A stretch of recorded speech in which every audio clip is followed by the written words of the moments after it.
Sorry. Let me start again. Dr. Efe leads Warren Rose on advancing women, youth, and persons with disability in agriculture and trade alongside specialized platforms, including a network of women in business and exports and women active in politics. A cross-party network that empowers women with knowledge of their rights, the law, and governance while addressing inclusivity and bridging systems gap in political participation. She further champions Mofishebe Tables, a platform for women with disabilities. Internationally recognized, Dr. Anoge is a certified AML, CFT, and anti-corruption compliance manager, qualified to establish and lead compliance units within organizations and companies. She serves as chair of the AML, CFT, CSO Forum Nigeria and acting regional chair for West Africa, working with GIAB ECOWAS to combat money laundering, terrorism, financing, and corruption. She's also partnered with the United Nations, Lagos State Government, NAPTIP, immigration, and numerous agencies to strengthen governance and civil society engagement. Her influence extends to media as a columnist for the Sun newspaper, co-author of 40 Pairs of Wisdom, and long-time OAP of over 16 years hosting Lovebug on Unilag FM. She's also funded the Warren Rose Academy 2024, a forward-thinking institution championing equity and inclusion in education.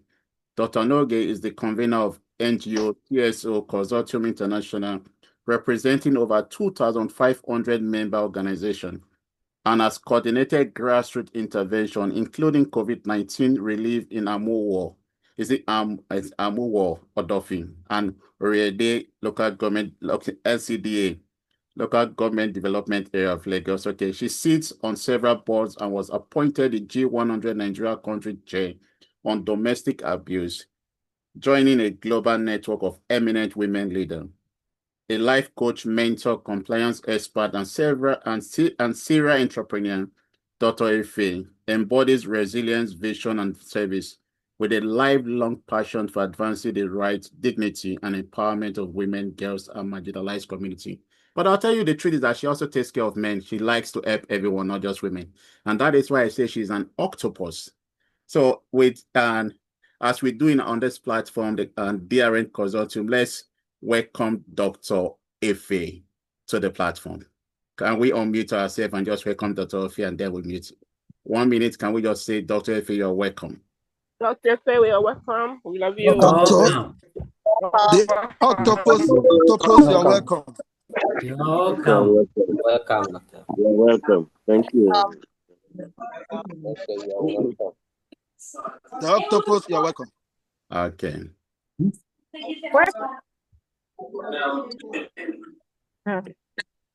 Yeah, welcome. Okay. Doctor, we are all in love with you already. Your CV is so your CV is threatening. Your profile is so threatening that we hope we can do justice to that. But I want to say thank you for choosing to come. We truly appreciate you. So I'm going to get out of the way now. If you need me to do anything, just let me know, and then we'll take it up from there. You can unmute yourself. Okay, you're mute now. Okay. Every other person, please mute. Every other person, please mute. Okay, go on, Mom. Okay, good evening and good evening and good evening. What will I call you? Pastor Boniface, or do I call you Professor Boniface? Because I think you're a prof. You know, you just, I know you're being modest, you know, Yes. and I am very, very honored and highly privileged to be invited by you, I must say. Thank you. The admiration is it's mutual. I can say that I am overly impressed. I'm not easily impressed, but with you, I am overly impressed. So not just impressed, but overly impressed with what I have seen so far. So thank you for having me here. What can I say? I am, maybe I shouldn't have said so much. It would have been better. You know, it would have been better, you know, so that you don't, because now the expectation is very high. I don't know what to do now. And you have a lot of women sisters in this house. When I was just reading your profile, I was just thinking of all of them from the one in Export Promotion Council, the one in Lagos, all the sisters are like, oh, I brought their colleague to them. So finally, let's Okay. okay. Well, what can I say? I'm so happy to be here. Thank you so much for having me. So without much ado, I think we could just jump right in. Yeah. I don't know if we're ready to share the slides if this works for you. Okay. So we're going to start off, of course, with the topic, which is conflict resolution and negotiation, turning conflict into currency. Very, very important. And this is obviously a guide for professionals, business owners, industry leaders, workers, whichever field you find yourself. This is for you. Thank you very much. Can we go to the next slide? Okay. So I've said welcome. Yes. Can we move on to the next one? Because I'm saying welcome there. Okay. Okay, hold it here. So as Max Lucado reminds us, conflict is inevitable, but combat is optional. Again, I repeat, conflict is inevitable, combat is optional. The difference lies in how we choose to handle it. That's where the difference lies. Now, conflict, of course, is an inevitable part of professional and business life, So whether it's tension between team members, or disagreements with clients, disputes between partners, or even competitive rivalries in industries, conflict arises from diverse interests, values, pressures, but conflict doesn't have to be a liability. Absolutely not. Neither does it have to be a source of stress. Now, for professionals, for business owners, industry leaders, and workers, conflict, if managed skillfully, can become valuable currency. It can lead to innovations. It can definitely lead to stronger relationships. It can lead to competitive advantages, and it can definitely lead to improved organizational health. Now, what I want to share with you is from a global perspective on how conflict resolution, and negotiation serves as an essential skill in your workplace, across cultures, of course, industries and organizational levels. So I'm hoping to highlight as we proceed or we progress in the conversation, how to turn conflict from a problem into an opportunity for growth and success, And so I would like you first to reflect on this. I'd like you to reflect on this. Think about your own organization or your company or your shop, whatever you're doing. How much time, money, and energy have unresolved conflicts cost you this year? I mean, we're in September, so from January to September, how much time has it cost you? Money, energy, staff turnover, stalled deals, strained partnerships and relationships. I mean, they all come with a price tag. So for business leaders, the real question isn't whether conflict will happen, because we all know it definitely will, or whether you will turn it into chaos or currency. I think that's in Nigeria, that's the cocoa of the matter. This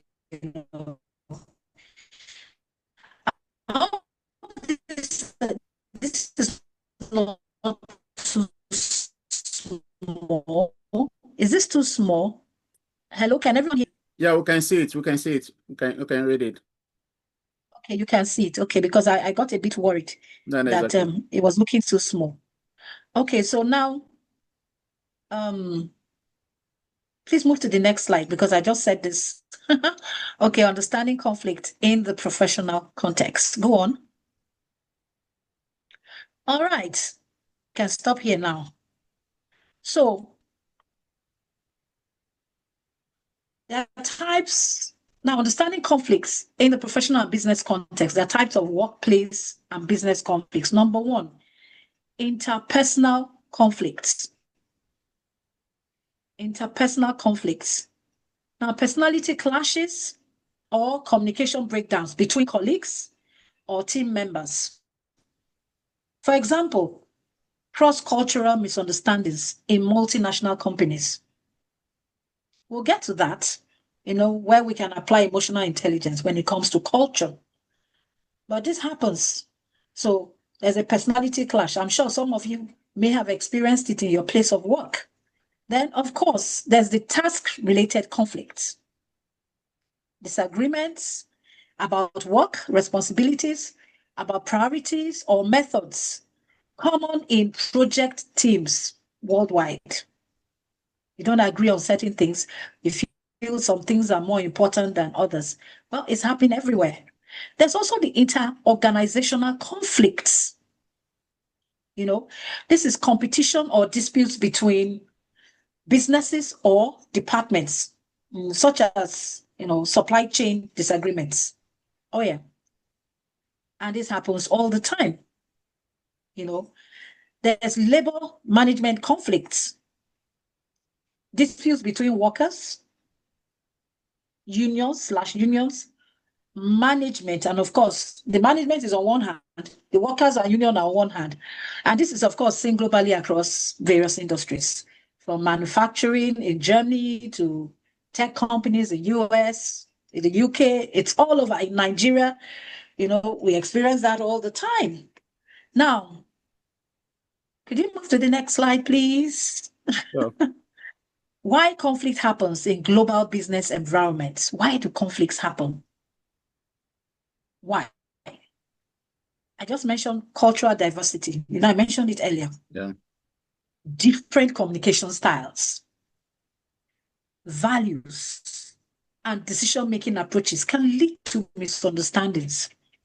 For example, between Asian and Western business partners, culture matters. In Nigeria here, up north, you must pay homage to the leaders of the community. You don't do that, business doesn't take place.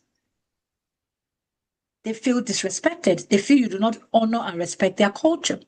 But down south, we don't necessarily follow that pattern. Now, you need to be careful, because if you don't think along those lines, it will just fall flat in your face. And it's happened so many times. A lot of businesses have gone, down the drain, because people do not understand the different communication styles, the values, the decision-making, and what they place on family, on relations, on culture. Now, for resource constraints and competition, there's limited budget, talent shortages, or even market competition can heighten tension. Yeah. When it comes to organizational change, mergers, restructuring, or even technological shifts can create uncertainty and resistance. Remember, we're talking about conflict happening in your business environment. It's not everybody that embraces change. I'm sure we all know that. You bring in a new person, you want to inject some new blood into your organization. And then you see the staff that this new person comes to meet resisting that change. It happens. It happens in small organizations. It happens in big ones. They resist the change. So yes, organizational changes, it can happen. Then, of course, the most popular one, power dynamics. The hierarchical structures or imbalanced influence can foster resentment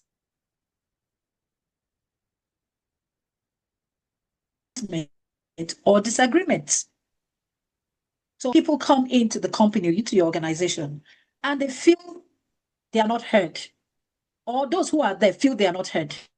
Of course, it's going to create conflict. You do know that, right?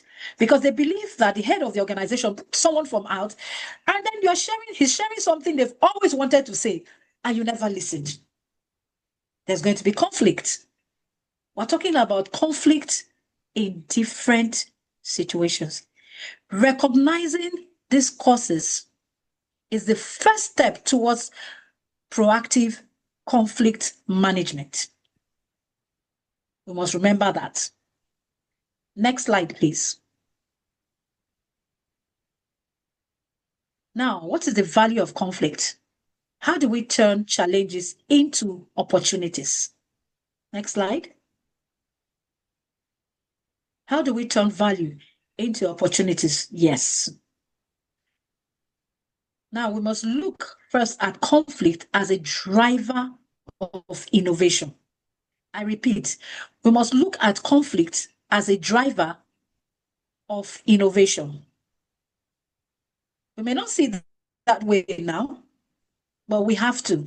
If you look at conflict as something that will topple your well laid out plans, and you come at it from a negative point of view, of course, that's exactly what will happen. You know, it is very important that we understand this.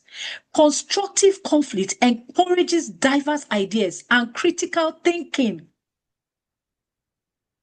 So companies like Google and IDEO foster creative aggression. Why? By encouraging healthy debates, leading to breakthrough products and services. You know, sometimes we read about it online, we're like, oh, the giants are fighting. The truth of the matter is they're trying to come up with a solution. They're really not fighting. Yes, but, you know, keeping the conversation going kind of sparks off creativity. It makes you reach deep inside, and you can apply that to even your own organization.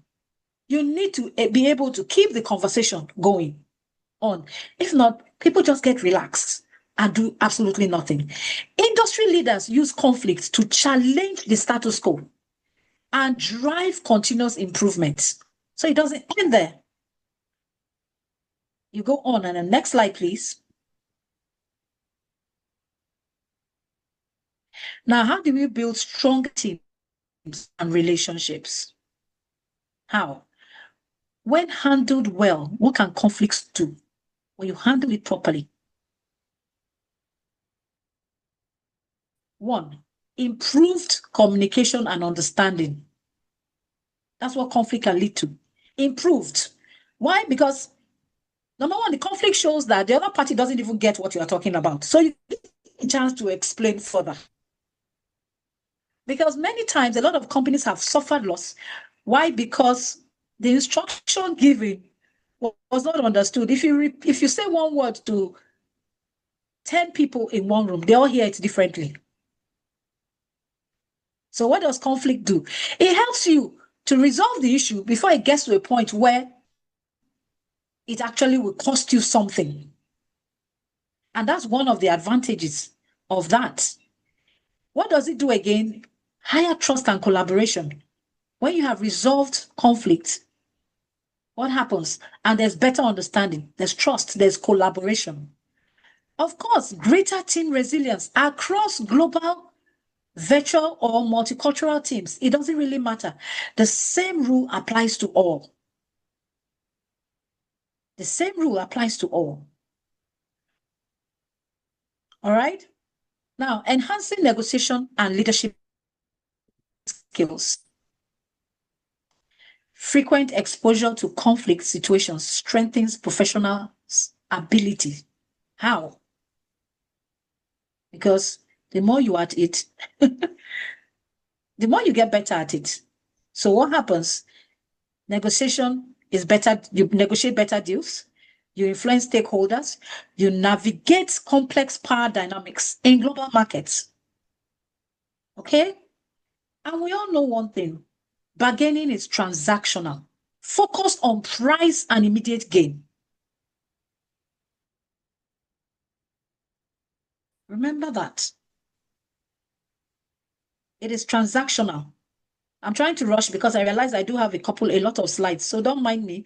I may just pick 1 or 2 things and move to the next slide, but I'm sure Professor Boniface will be willing to share with the class. So don't be mindful. And for information, I don't do PowerPoints. I do Power Notes. Everybody knows me for that.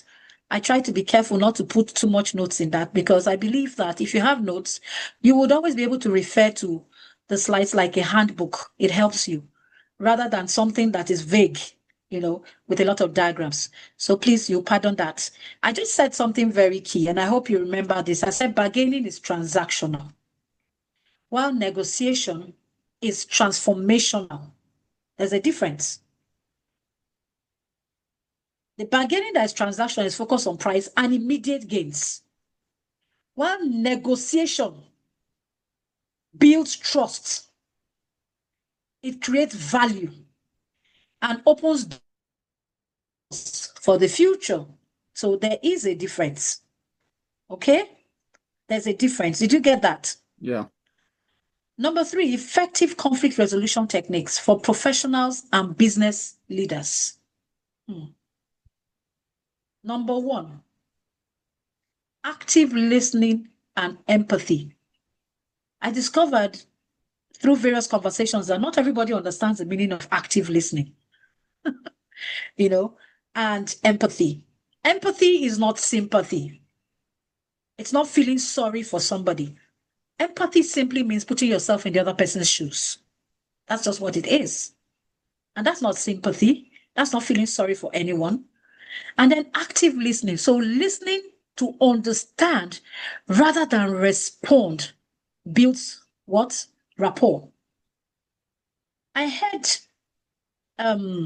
when we started this session, Professor Boniface said he wants everyone to come to the house, with an open mind and all that. What was he trying to do? He was trying to get you to come in empty so you can receive, so you can be like a sponge that soaks up. I tell people, no matter the meeting I go for, I always have a notepad and a pen with me. I don't care who is speaking. Why? Because there must be something, one line somewhere, something the person would say that will resonate with me. The minute you come into a room or into a meeting like this with the attitude of I know, you will learn absolutely nothing. Yeah. And I tell people that at the end of the day, you are the loser. That's the truth. You are the loser. But if you come in with an open mind, with an open heart, what happens? Every single nugget, you are able to pick it because you came to sponge up. And that is the way to learn. So active listening requires you to pay close attention. Your phone's on silence. You're not expected to pick calls or to start responding to text messages because distraction, of course, you don't get to hear anything. It's the same thing with businesses. Sometimes you talk to your colleague and they are distracted. And then it comes to, I said this, no, you did not. I told you this, no, you did not. That's why in places of office, a memo is very important. You need to leave a paper trail. Never act on verbal instruction. One of the quickest and easiest way to get into trouble in your place of work. Listen to understand rather than respond, rather than react. It's very key. Listen to understand.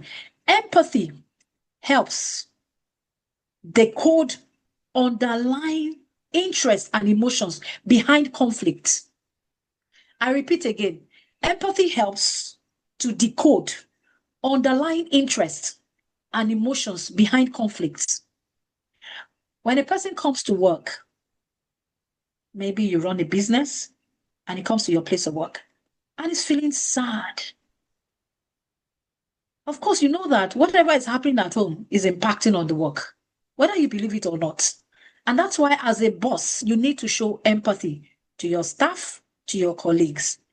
Because the minute you show empathy and you show concern, whatever is troubling that person comes pouring out. But the minute you say, go and do your job, get your job done, that's what you are paid for. We know that, but the human nature doesn't work like that. It's not a robot. It doesn't work on command. However that person is feeling, if his wife has left him that morning, it's going to impact his work and productivity, whether you believe it or not. Yeah. if her husband gives a scarf to cover her face, and then you go, we have a meeting and this, that, you are late, I don't want to hear anything, no excuses, go to your desk, go and complete the job, come into the 5 minutes.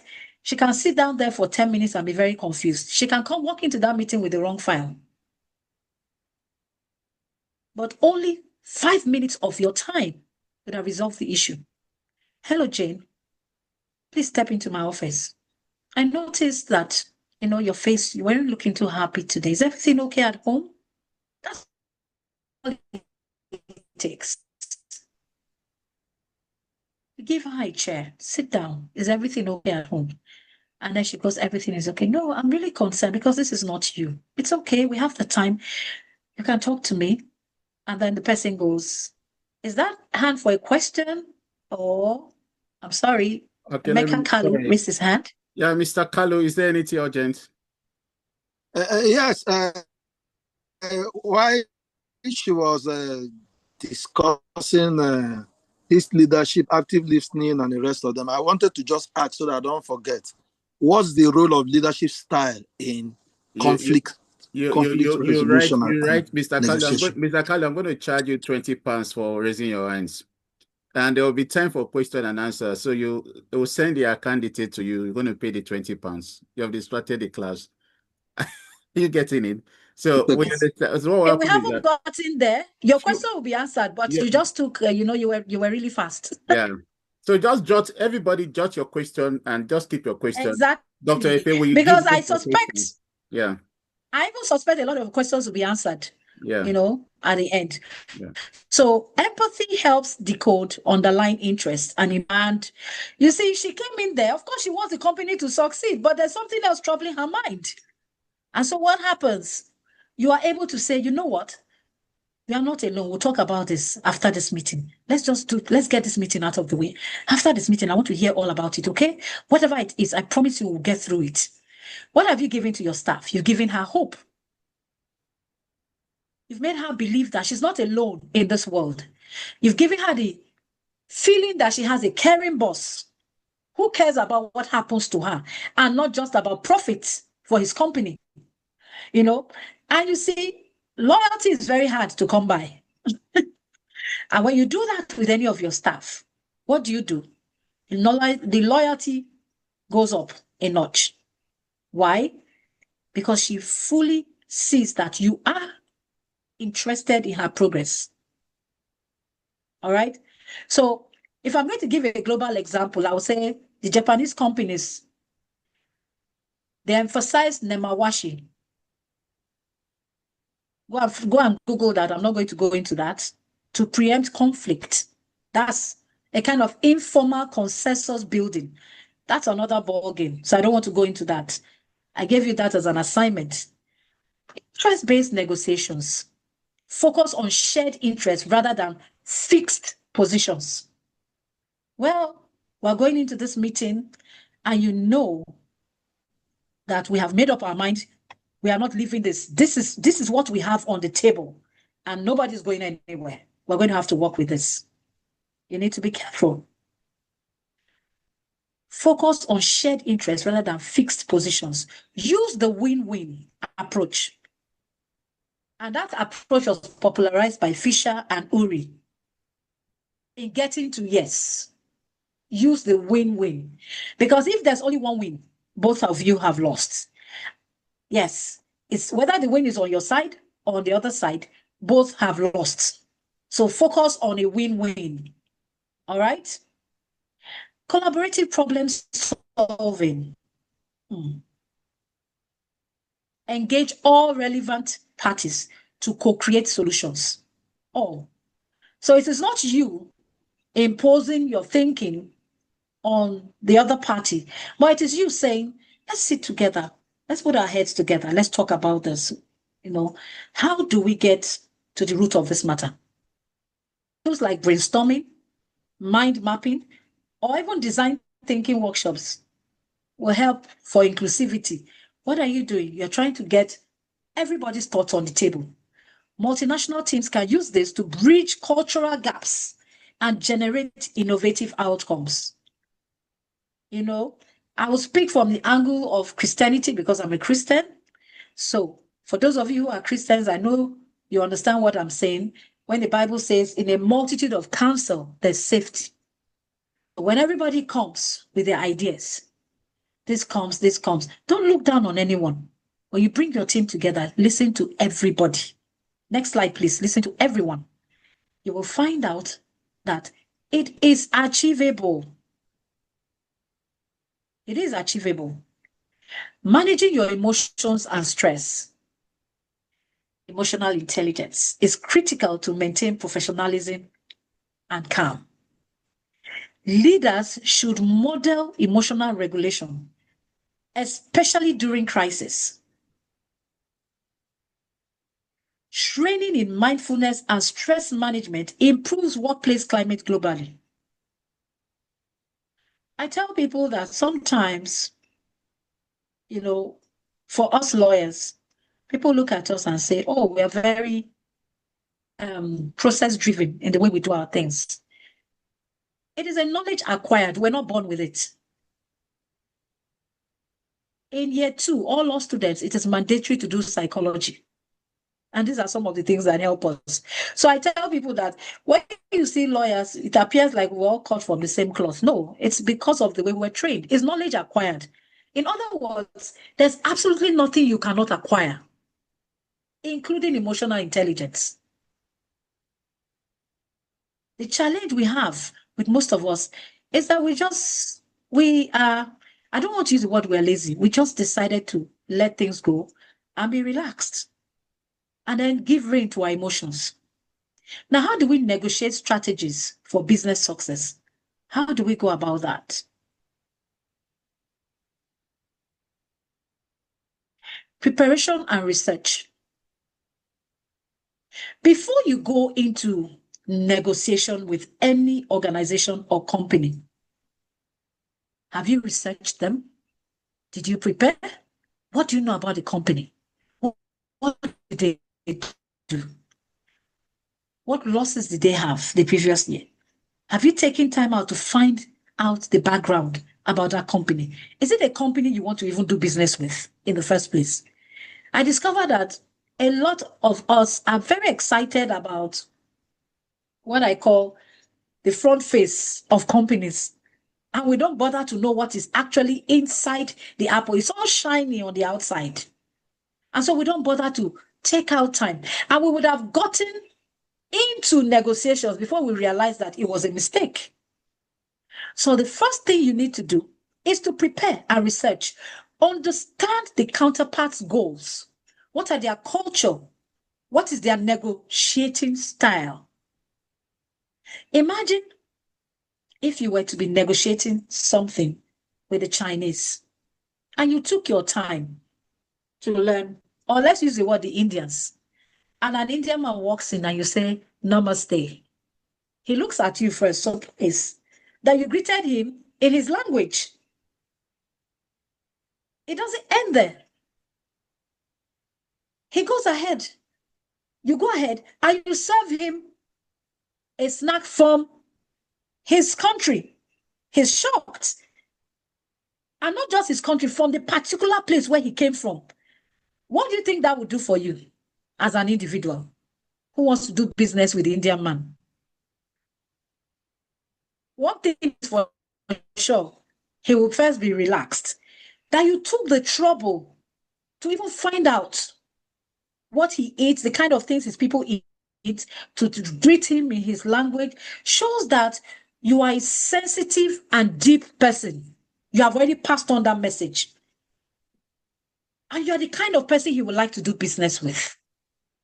So you have crossed and jumped one hurdle just by doing that. You didn't think it would work, but it will. Global leaders research business etiquette. Negotiations Middle East, for example, it emphasizes relationship building. In Germany, they are more direct. Just go straight to the point. Cut the chase. I don't know what you're talking about. Just cut the chase. You see, you have to understand what your counterpart flows with. If you come to Nigeria, for example, you will first greet us You know, I'm a Nigerian, a proud one for that matter. So, and I'm speaking from Nigeria. You will greet me, you will greet my husband, you will greet my children, you will ask about my family, you will ask about my everybody, my in-laws. Oh, we love that small chit chat before you get down to the nitty-gritty of business. It flows, it helps the business to flow. Yes.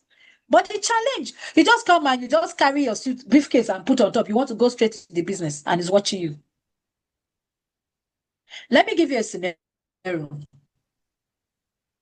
A company went up north to do business with a northern businessman. And they got there. And a company from the south. And the northern businessman said, well, you're welcome. You know, I would like us to quickly get to the Syracuse. I said, no. That's not what brought us here. You know, I have a flight to catch in the next 1 hour, you know, or 2 hours. Please, I would like us to get straight to the business at hand. And then he looks at you and keeps quiet and says, okay. Now, he invites you into his office. While going into his office, he pulls his shoes. But you march in with shoes, with with audacity. You just walk in with your shoes, get there and cross your leg, and he gives you a pointed look at your shoes, but says nothing. How do you think that business will go? Now, hold on. That is team A. I give you another scenario for team B. The same tech company goes up north. Another company goes up north, team B, and says, and meets this same man and says, well, it's so wonderful to be up north. I've heard so many wonderful things here. I would like to pay my respect to the Seriki before we do anything. I don't know, is that okay with you? And then he smiles and says, oh, please, come, please. And before we go to the Seriki, could you teach me how to greet him properly? And I would like to carry some drinks and cola nut. I don't know, what is your suggestion? And then he goes, oh, that is good. Oh, that is wonderful. And he proudly brings you in. And as you are going in, everybody is pulling their shoes and you pull your shoe alongside. When he goes there, they go rank and they go on one knee. You two, you go on one knee. You get to his office, he pulls his shoes, you also pull yours. He tells you, oh, don't worry. Say, no. I'm very comfortable. In fact, I love my feet to touch the ground. Under normal circumstances, you will not be caught dead without slippers. But you're going somewhere. You are looking for something. Now, which of these two people do you think will get the deal done? I just gave you two different scenarios. Is it A or B? Anyone can answer. Okay, let's open the floor to just probably three of you. You want to answer, please? You. Okay, Mr. Emeka Kalu, who do you think? Of course, B will get the deal done because. No, don't explain. Don't explain. Just give it. Just B. B. B. Okay, that's okay. Mr. Shola. Okay, after Mr. Shola, let's go on because I think Mr. Emeka has nailed it. B, right? Okay. Yeah. Oh, the chat room is open. Okay, good. And I can see the chat, so it would be good if you just pop it in there. Yeah, nice. All right, B. Yes, B. You're very smart. B would definitely get the deal done. Now, did he waste his time? Of course, he wasted a lot of time. But you see, at the end of the day, he was able to achieve purpose. While A, of course, didn't get the business done. He packed his stuff, left, and the person said, we'll be in touch. And they never got in touch. That is what sensitivity to culture can do in your business deals. When you are negotiating a business deal, that is how key it is. So you must understand the culture of the person you want to do business with. Bottom line. You must understand the culture. Did you get that? Yeah. All right. Thank you all for the B and C and all that. Oh my goodness. Okay, everybody keeps feeling it needs to respond. I need to be careful about that. All right, so communication style adaptation. Tailor communication to cultural context to avoid misinterpretation. You must tailor your conversation to cultural context to avoid misinterpretation. And you can pick that from the example we gave about pulling your slippers, seeing the Seriki, the way he's greeted, namaste to the Indian. Understand that there's a way they like their things done. Some are more direct, like the Germans, don't waste time, goes to the point. They don't want you to greet their entire family, and they don't want you to waste their time. So in other words, one shoe does not fit all. Understand the style of the party you want to do business with. Their communication style is very, very important. Use clear, concise language, but remain flexible with non-verbal cues. Be very, very careful. Now, how do you build long-term relationships? How? Can we move on? Yeah. Okay, still there. Maybe because the words are so tiny. I'm having to strain my eyes. Oh, Maybe I sorry. should have given, I'll send the other slide to Okay. you. It's a PowerPoint. I think the PowerPoint would have even been better. Prioritize trust and reputation over short-term goals. Again, I repeat, prioritize trust and reputation over short-term goals. Build trust. Win the confidence. People do business with people they like. Again, the first example I gave, if this person is not happy with you, they are not happy. If they are not happy, they are not happy. Why would they want to do business with you? The first guy who came in, he did everything wrong in any possible way. Why would that person want to do business with them? To build trust and likeness takes time, T-I-M-E, but it starts somewhere. So be careful how you do that. Now, if I'm going to give another example globally, many Asian businesses value relationship networks for sustained collaborations. Yeah. So it is somebody said, introduce me to somebody. And those of you who do business with Asians, you know what I'm talking about. Professor Boniface, you know what I'm talking about. You know for sure that referrals always work better. When you meet them the first time, they don't trust you. Referrals always work better. They do relationship networks. That is Asians for you. You just have to understand the context in which each of these people work, depending on who you want to do business with. You must understand that. And this is for sustained collaborations because they know that over time you have built trust in this person. So you trust this person, I can trust this person. That's the meaning. Now, how do you handle deadlocks and impasses? How?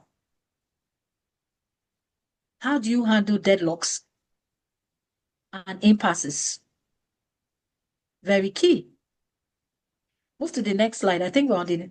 Okay, just leave it here at real world global examples. I'll get there in just a minute. Okay. Use mediators or neutral third parties to handle deadlocks. Mediators, neutral third parties, not your in-law or your wife or your husband.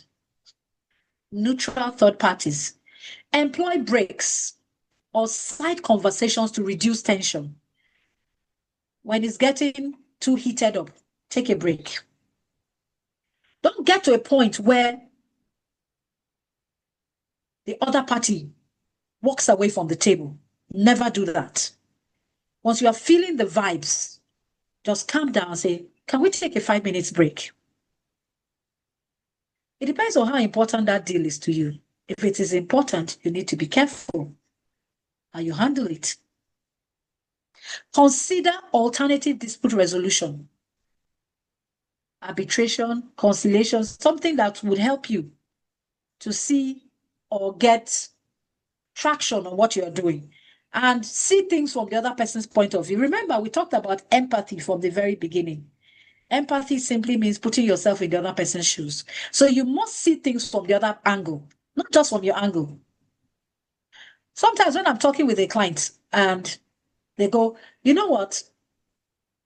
This is how I want it done. And I say, look, I'm not those kind of lawyers that believe in doing things one way. I always think about the other party because the oath I took is to fairness and justice. So you need to understand that as much as I have allegiance towards you, I will also be fair to the other party. And truly, that is the only way you can get a win-win. I know there are lawyers who will say, well, it doesn't matter, he's my client, he wants that land, whether it's his own or not, I'm getting it for him. But not all of us, some of us have ethics that we adhere to and we are very concerned about, and we don't toe that path. So, but for business, that is one of the greatest things you can do. Remember, I said what? Win-win. Win-win. And the only way you can do a win-win is to place yourself in the other person's shoes. You can never have a win-win if you are not putting yourself in the other party's shoes. Never. Because you'll be considering yourself, yourself, and you. Nobody else. Me, myself, and I. It's all about you. But nothing can be achieved by running it that way. Nothing. Now, if you want to come to real life, real world global examples, cross-cultural conflict resolutions in multinational corporations, I want to give you some real life information. Are we moving? Yes. Yeah. Thank you for that. I was looking at that. Unilever operates in over 190 countries and uses global diversity training to minimize culture-based conflicts.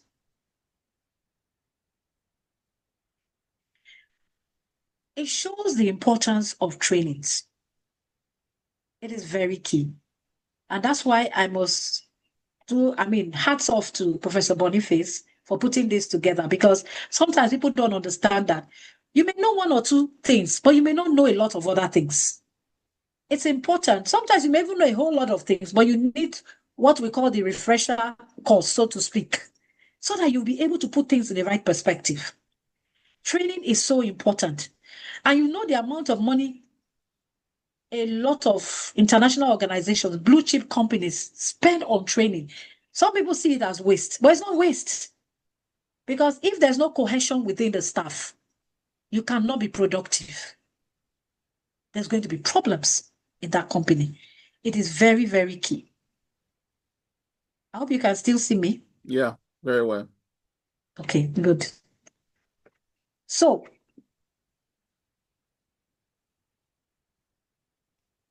all right, and there's no one to change about. Okay, as long as you can see me, that's what matters. All right, so their focus on inclusion and open dialogue helps to build a healthy conflict culture. Why? Because they are focused on inclusion and open dialogue. Now, labor negotiations and collective bargaining.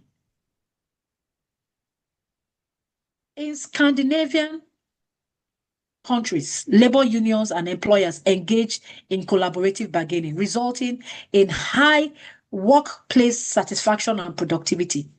Now, this contrasts with with coming at them like, a combative approach in some other regions. And that's why there's a difference. Anywhere you see, I will give an example with us in Nigeria. Everybody knows about the popular ASU strike. And when the government is so particular about Okay, Doc. not bothering. Okay, light is good now, okay? Okay, the light is good. Yes. I have, unfortunately, I'm home alone. I don't have anybody to, and I don't want to break this, so. Okay, it's okay, Doc. Yes. Is it better now? It's Can good you now. see me? It's good. It's good. Okay, good. All right. Very good. All right. So, like I was saying,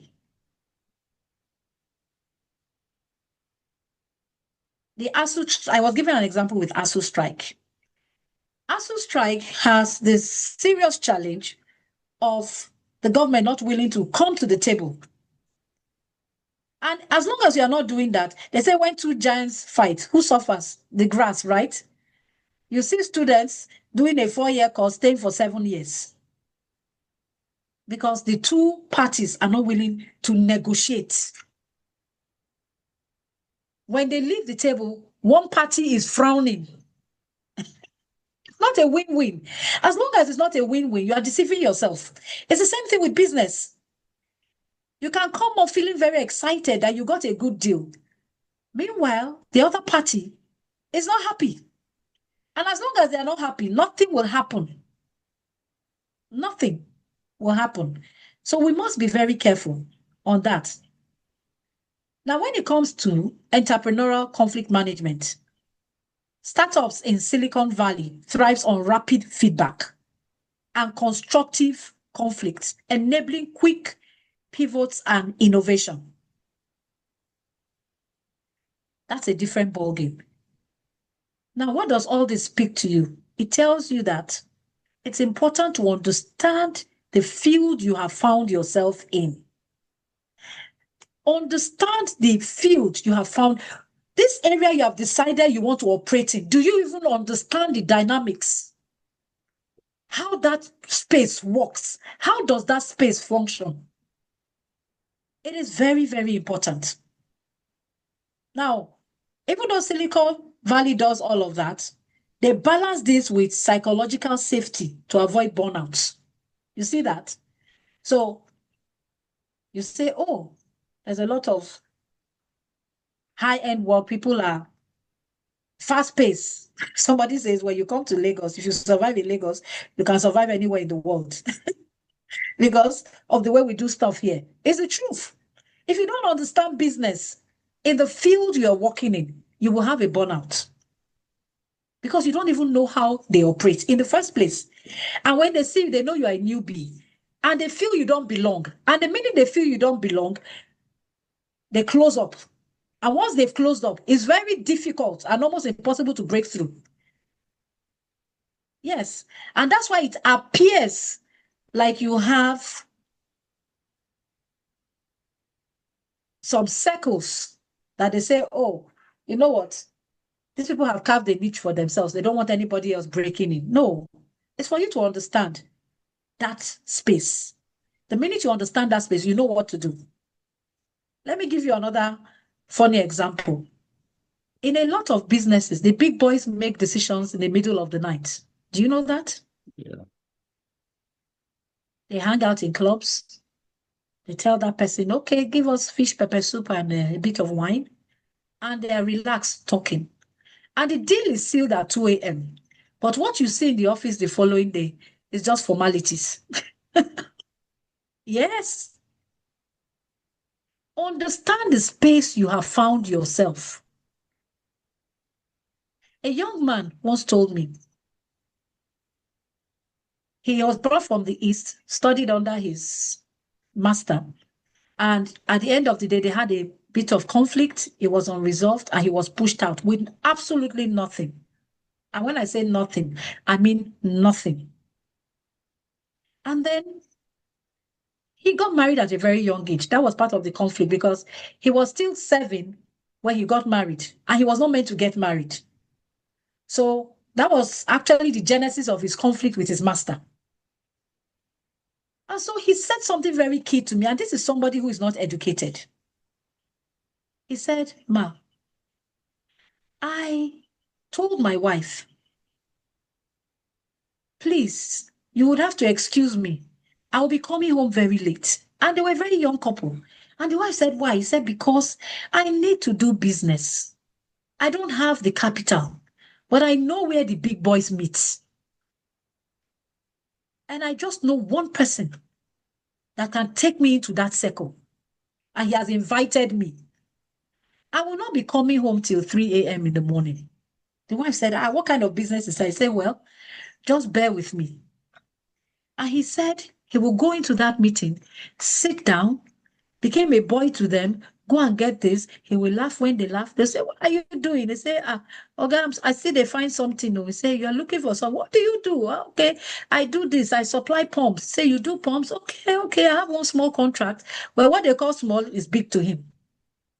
Bottom line, from those meetings, this boy built an empire. When I say an empire,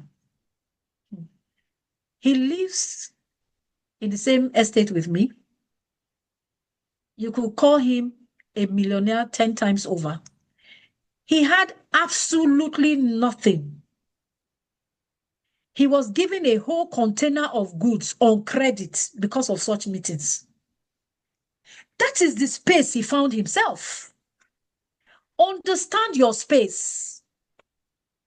If you do not understand your space, you cannot succeed in that space. And that was what got him that. And today, he's a millionaire. It's very important. For professionals and workers, develop self-awareness. Now, we're talking about practical steps for individuals and organizations. Don't worry, you will get the slides. Don't try to. I think I made a mistake. I should have sent you the PowerPoint. Yeah, it would have been better. This one is so tiny. You know, I'm having to strain my eyes even to read it. But for others, I will send the other one so you could still get that. Okay, thank you. For professionals and workers, develop self-awareness around your conflict style. One style doesn't fit all. Know who you are. Somebody says, I'm very temperamental. Well, a friend of mine said, do yoga classes if you have to calm yourself. You know you are temperamental. Know your triggers so that you do not go and blow up the deal and scatter it for yourself. It depends on how important it is. So you need to speak to yourself. Develop self-awareness around your own conflict style. Practice active listening and calm communication. Be calm when you speak. Again, what do you call it? I think the Bible, yes, it's the Bible that says it. A calm answer turns away wrath. Yeah. Pastor Boniface, I know that you would agree to that. Yes. So if you go, like somebody told me, said, I match energy for energy. Well, in conflict resolution, please don't match energy for energy. Because if you match energy for energy, you're going to get an explosion. And the explosion may not favor you. It might be something that's totally, completely, not in your favor. So please, remember that. No energy for energy. Remember that. Practice active listening and calm communication. How do you practice active listening? You rephrase the sentence and send it back to the person who is speaking. If I understand you correctly, and then you repeat what they said, because you need to get clarity on what is being said. You don't assume you know. Get clarity. Seek mentorship or training in negotiation skills. Like I said, it's a skill that can be acquired. It's a skill that can be acquired. Embrace diversity and cultural competence. Don't go into, well, this is it for me. You either shape up or you ship out. Yeah. I'm sorry, I can't change. This is who I am. Take me the way I am. Seriously? That means you are not ready. Because if you are ready, you won't say what you just said. It's very, very important. Remember that. Did you get what I just said now? Yeah.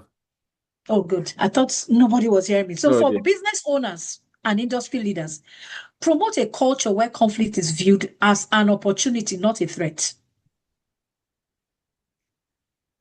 For you, a business owner, industry leader, when there's conflict in your company, in your organization, do not see it as a threat. That is the first step. It douses the tension. The minute you don't see it as a threat, there's no tension anymore. View conflict as an opportunity. Invest in conflict resolution and negotiation training. If you can afford it, or read, just train yourself. Implement policies in your company, in your organization for fair dispute management and mediation. The courts are tired of cases. You know that right now they will even beg you to go on mediation. They tell you, you know what, go and discuss it. We would appoint someone, an arbitrator for you. Go, just go and talk. The courts are tired. A lot of cases in court today with just a little mediation could have been resolved. Thousands of pounds, naira, dollar, yen that has gone down the drain could have been avoided. But when people are ego tripping, it's part of the problem. We will get there. So invest in conflict resolution and negotiation training. Implement those policies that you consider fair. Encourage diversity and inclusion to enrich perspectives. In other words, it's not about what you're thinking. It's not about what you want to do. It's about how does this culture perceive this? It took me a long time to know that some Muslim men, or it took me a while to know that some Muslim men don't shake females. It's a cultural, religious thing. But I met a lot of Muslim men who do. But I know a lot of Northerners who don't shake females. They're not doing it to disrespect the woman. It's what they grew up with. You have to understand and not take offense. And say, is it because I'm a woman? Is that why you're disrespecting me? Why should you shake a man and not shake me? It's not personal. You must remember that. So it's very important that you understand culture.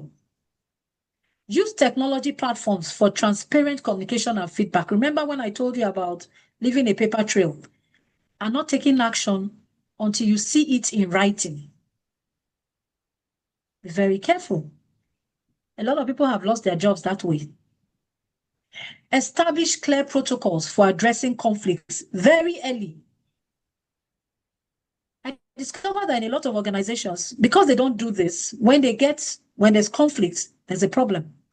They themselves, they don't know how to handle it because they didn't have the foresight to put those checks and balances in place that, okay, if this arises, how do we handle it? Who does what when there's a conflict at different levels of clearance in your office? Who handles what? So it's very important. Encourage cross-functional teams to build mutual understanding. And the only way I can do this sometimes is the way some ministries work in Nigeria. Everybody's working towards a common goal to see that the state survives. But you see some ministries, they hoard information from other ministries. And then you see that sometimes there's a duplication and replication. We saw that happening with our taxes. Thank God for the new tax law. It's been going on, you know. And Professor Boniface, I'm going to send you a little explanation on the new tax law after this, so that you can, at least in Nigeria here, so that for the Nigerians here, they will understand a little bit better what the new tax law is all about. Okay. And it will help to ease things because there's a lot of misconception going out there. But, you know, we had all those multiple taxation. Why? Because nobody was carrying anybody along. That's the truth. Everybody was doing things on their own in silos rather than working with the other ministries. And it happens. Sometimes your office is like a war zone. Departments are not working with other departments. Everybody's working on their own. And everybody's trying to outdo the other department, hiding information. They have to understand that everybody needs to work together for the organization to succeed. It's very key.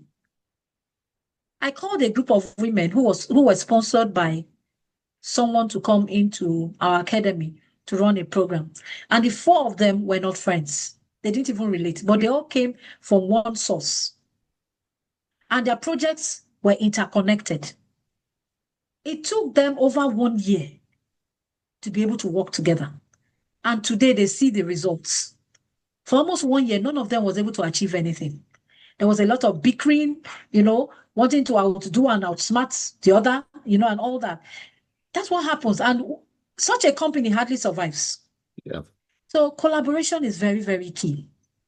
Encourage cross-functional teams to build mutual understanding. Measure conflict outcomes as part of the organizational health metrics. It is so important. So for you, as a professional that owns your business, Conflict is not a problem to avoid, but a resource to leverage on. Now, when resolved and negotiated with skill, it can definitely become a currency, powerful fuel. Yeah. For innovation, for stronger relationships, for sustainable success. You know, no matter what you're doing, mastering conflict resolution and negotiation is essential. If you are going to thrive in what you do today, today's fast-changing, fast-paced, competitive business world, it is very, very important. So you need to embrace conflict as a catalyst rather than a crisis. And I would say this is a hallmark of visionary leaders and resilient organizations worldwide. Now, what is a practical framework? I want to give you some tips on that. And I want to give you this so that you can think about it, the win-win thing. Are we there? Yeah. Okay. Now, this framework focuses on uncovering underlying interests, your needs, your desires, rather than rigid positions to find mutually beneficial solutions. Now, what steps do you take? Step 1, separate the people from the problem. Does this sound familiar? Yep. Have you gotten into an argument with someone and then the person begins to attack your person? They leave the issue and begin to talk about you as a person. I'm sure a lot of us have seen that. You can say it in the chat box, or don't unmute, just put it in the chat box. I'm sure a lot of us have seen that, where people just go ahead and instead of facing the issue at hand, they avoid, they go into attacking the person instead of avoiding personal attacks and focusing on the issue. It happens a whole lot of times. People will talk to you, and instead of them to say, you know what,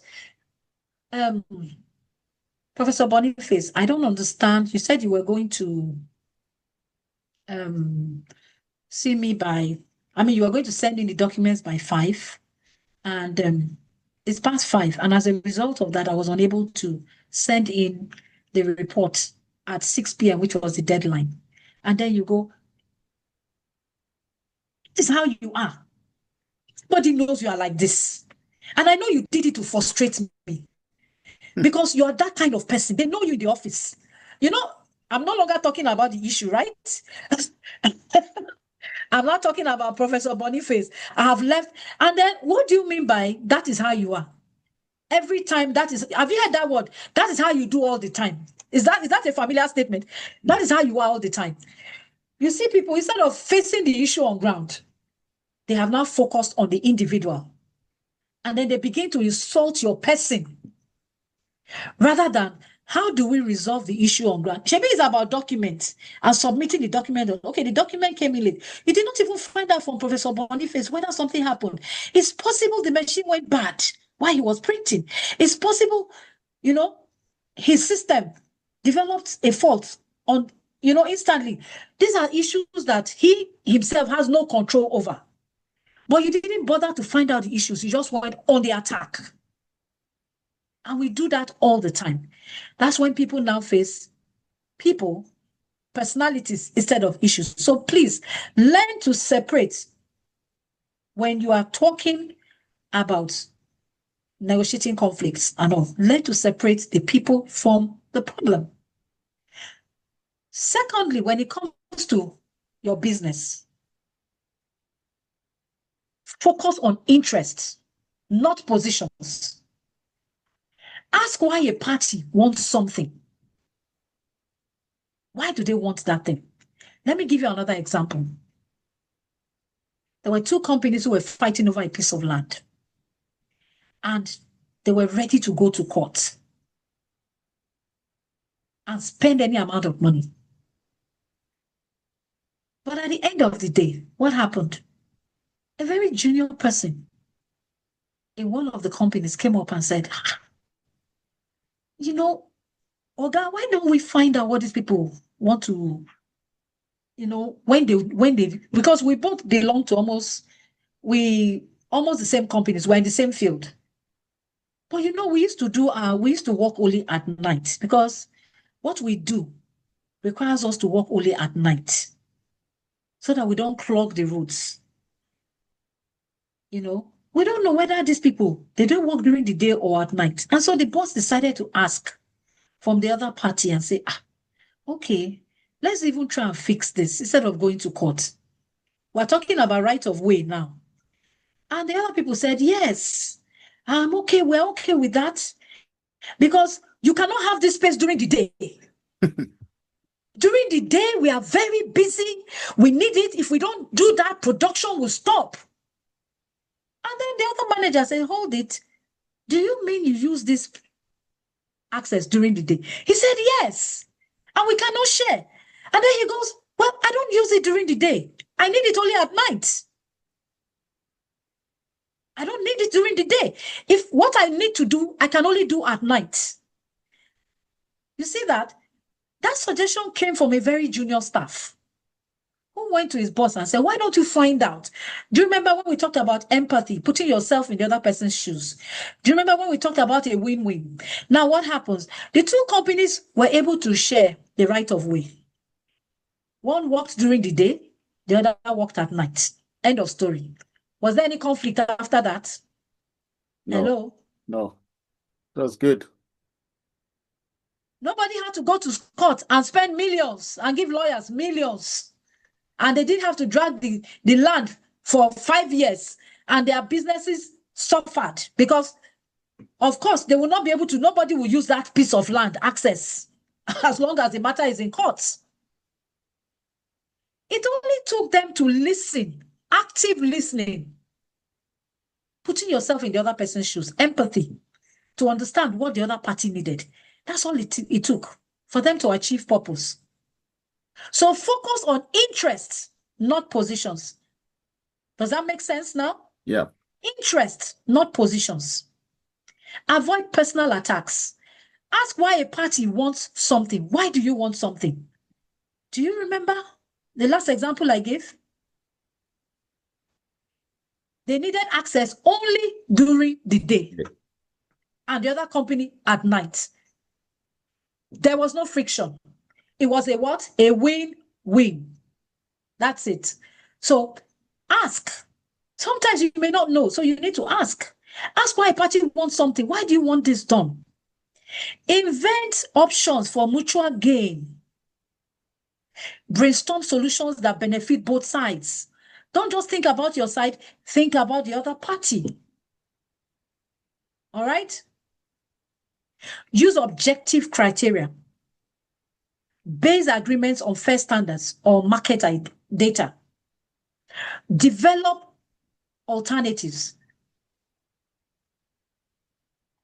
Who has heard of BATNA? Now, I really want everybody, I want you to unmute. If you have heard of BATNA before, raise your hand. BATNA, B-A-T-N-A. Okay, gone. So, because I want us to talk about that briefly. Well, okay, and okay, somebody from Wera Rose, okay. We have Emeka Kalu, okay. What do you want us to call, Doc? What are you calling?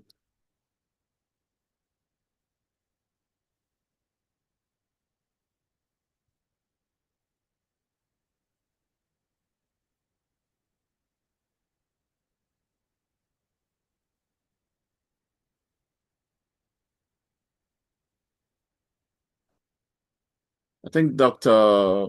is our network got hooked.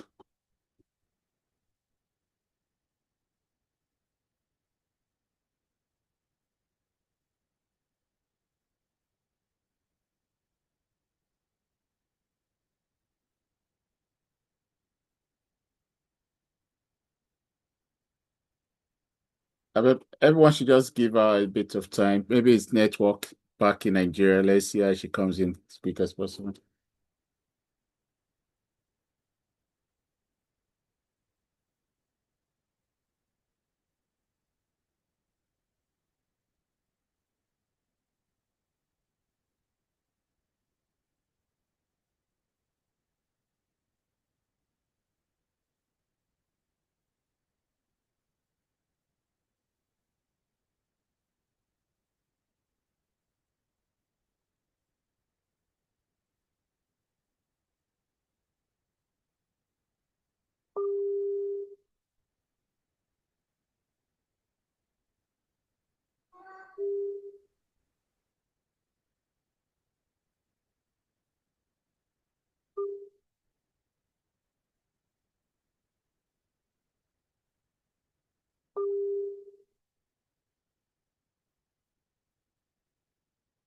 think our network is a bit off, and we're going to hopefully she comes back very soon. We'll see how it goes.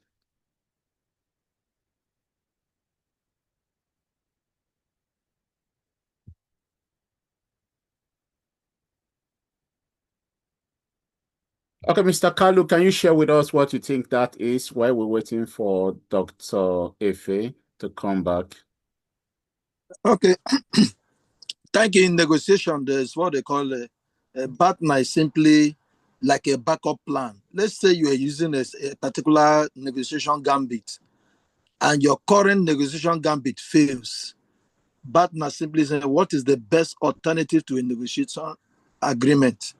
I'm trying to get a business proposal, a contract, and what I'm using, maybe I'm using an interest-free account.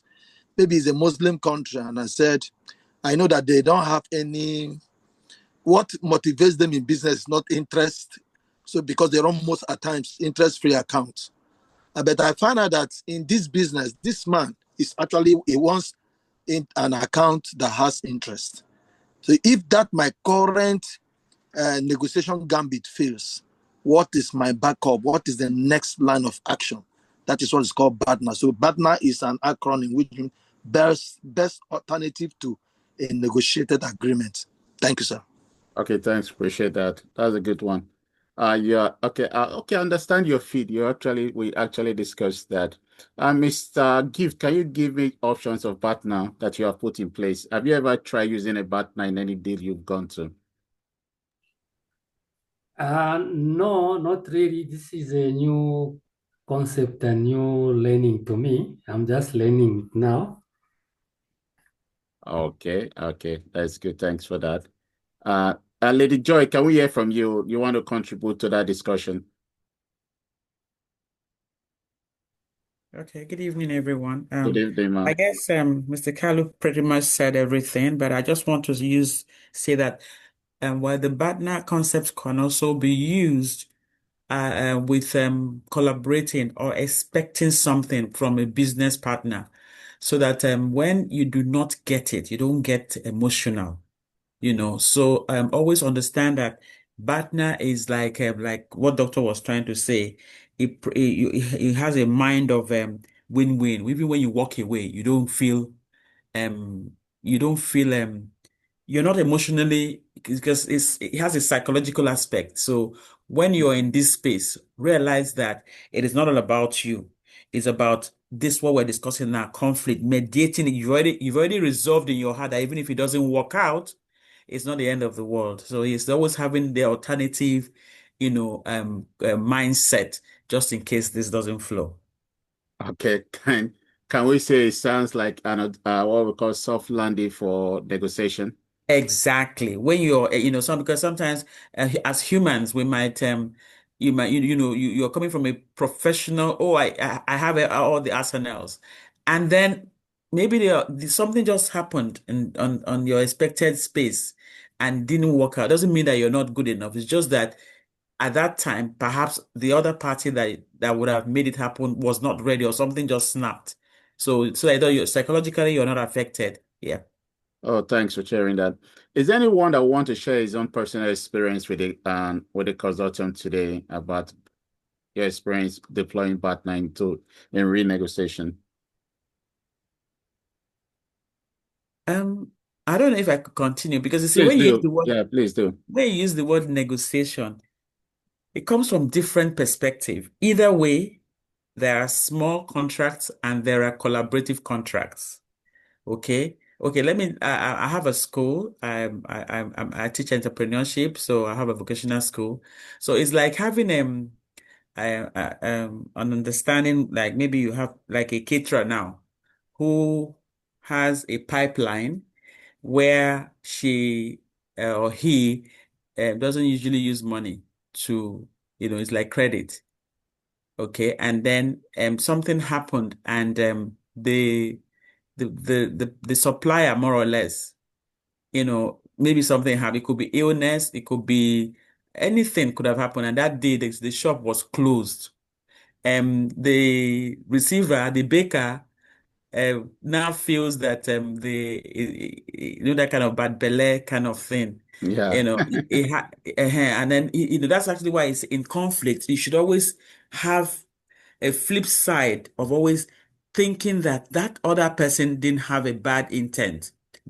So you always be at the space of the other of whoever it is you're dealing with, whether it is so negotiation is actually is a flow of services that both of you would have, each other will have a mutually beneficial experiences. But then life happens. So when Yeah. it happens, you shouldn't let it make the other, you shouldn't be selfish, It's more or not the less. end of the world.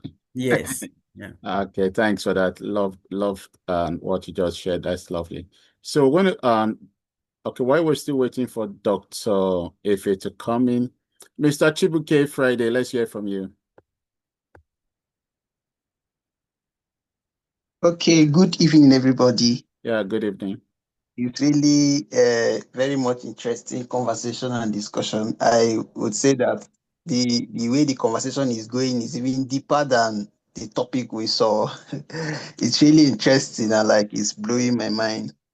I just want to give example to the explanations given as regards to BATNA.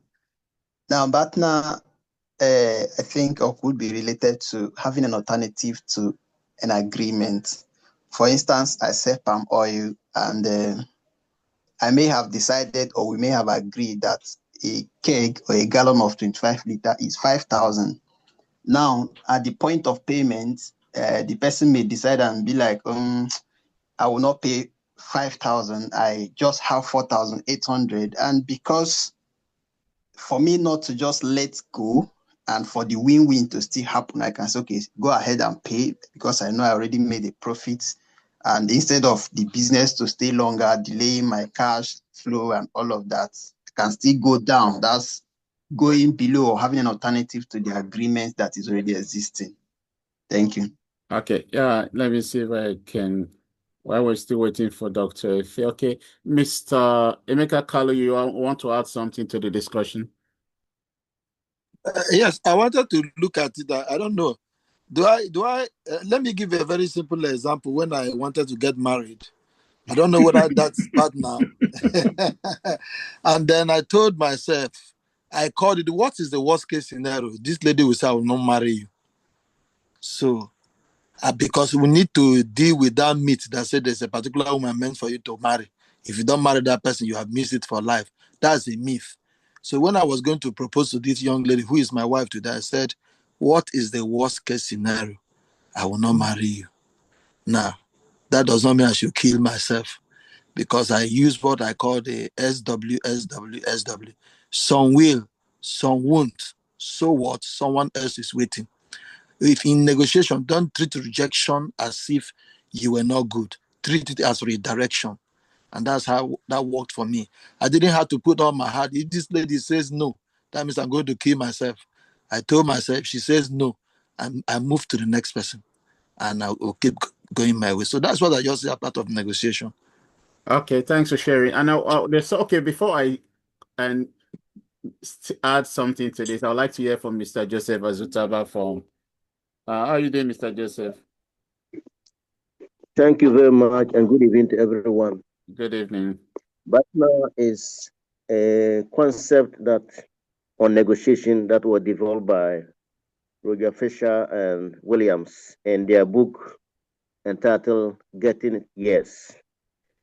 This is a concept that deals with parties when the negotiation fails and they need an alternative resolution.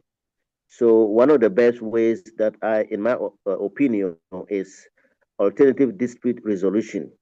If two parties fail through negotiation, the best way they can do is to go to the alternative dispute resolution, where experts will take them through. Another way is what Dr. Mentioned about the two companies. So that's the little I have to talk about the concept. Thank you. Oh, thanks for sharing. Mr. Lee, let's hear from you. All right, thank you very much, sir. My understanding about partner is that everybody has spoken about it, but I think one of the major things is that you should have this in mind before the negotiation will start at all. It should like be like alternative. The alternative should be on ground already before the negotiation will start. So it's not after the negotiation. So it should be something we should plan for. It's as if having a plan B of every situation. So, and if the negotiation doesn't favor us, we fall into the plan B and we move on. We move on. So that's my understanding, and I think that's the best practice. So thank you. Yeah, thank you, Mr. Leyemi, for saying that, because that is key. Everybody, every one of you, you're right, and it's just added and a dimension to it. When it comes to partner, you've got to put a plan in place. These are options, and for me, I'll prefer you go with 3 options, A, B, C. You put the options in place. All good negotiators understand that in developing your partner is not something you do on the spot, but you get better with partner over time. Like when you've become master of conflict resolution, you go to a place, you're supposed to study the culture, everything Dr. F is she's been saying all this while leads you to developing a successful partner. You go to Singapore, in negotiating deals in Singapore is completely different from doing deals in Africa. There are some things people consider very important that back in some culture, they are not that important. But if you carry your research, the key word is make sure every business you want to go is well researched and your I is dotted, your T is crossed, and then that is one of the way you can really put very important, you put your partner in place. Some people over time have learned to just come at the spot and just bring options, but we often advise people if we're working on a deal with you, we want to know your alternatives. What if this deal goes south? What do you want to do? What are your options? And that is what partner is all about. Now we hope, Doctor, I think is the network in Lagos. I've been trying to reach network is not going. I don't know if someone in Lagos, Mr. Paul, you're on the platform. Is it possible you help us reach Dr. Ife? Let's be sure she's okay, because she's the only one in our house at the moment. We want to be sure she's okay, because she just suddenly went off. Can somebody help us reach her? And I think it's important. Mr. Joseph Asutaba, let's hear from you. Yes. Is it possible I can say something, contribution and clarification? Yeah, please do. Okay. In terms of conflict, one of the major causes of conflict in organization and communities is communication. And when we talk of communication, we refer to the interpretation of messages, the argumentation. The argumentation here are of 2 classes. 2 parties may be arguing on something that the understanding is the same, but the impact is different. And then also the flow of communication. How does communication flow to the last?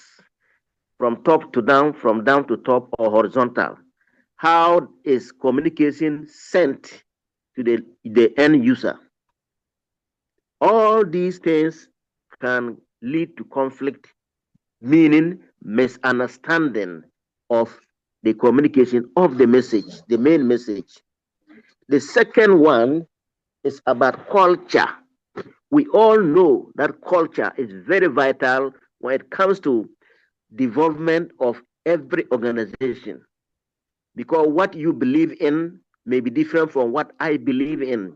What you practice as a Christian may be different from what I practice as a Muslim, or African against Asian. So our culture is very important, and misunderstanding of cultural beliefs is a major cause of conflict all over the world and then in all organizations. The last but not the least is power. Power here could be classified as power from the top or within the departmental. For instance, your boss may be power drunk or autocratic in such a way that whatever he or she says should be final. but there may not be meaningful meaning to that. A junior staff may have something very relevant, like what doctor said about the junior staff who was able to resolve the land issue. Secondly, within a department of people within the same category can have power drag to outdo the other or to outperform the other for offering such as promotion or to be liked by the boss against the colleague. Those are a few issues about conflict that I want to share. Then my other issue is about conflict. When we are talking of conflict, like we are learning here today, we are learning one side of conflict. We are basically dealing with organizational conflict. But I want us to know that conflict is not only organizational, but organizational and communal conflict. When you hear a certain town fighting with another town or a community fighting with another community, that is not organizational. But when we are learning conflict, we must touch on both. My last clarification is about Max. Madam mentioned that Max Lucado or something like that talked about conflict being inevitable, but combat is optional. Yes, conflict is inevitable, and conflict is both positive and negative. Conflict brings about positive results as well as negative results. However, that is okay. Mr. Joseph, sorry for cutting in. We get what you're saying. I want to. My last point is not yet done. Let me just end my last point. My last point is I want clarification on the combat. When she said that combat is optional, I want more clarification on that. Thank you. Okay, thanks for sharing that. I'm just a bit concerned because I've been trying to reach her and her line is off. And this is not in her nature, so I just hope she's she's secured wherever she is. This is we are safe here in London. We don't know what's going on there in Nigeria at the moment. I hope someone that can reach her directly that may not have a number and I can call her. I can reach her online at the moment. And talking about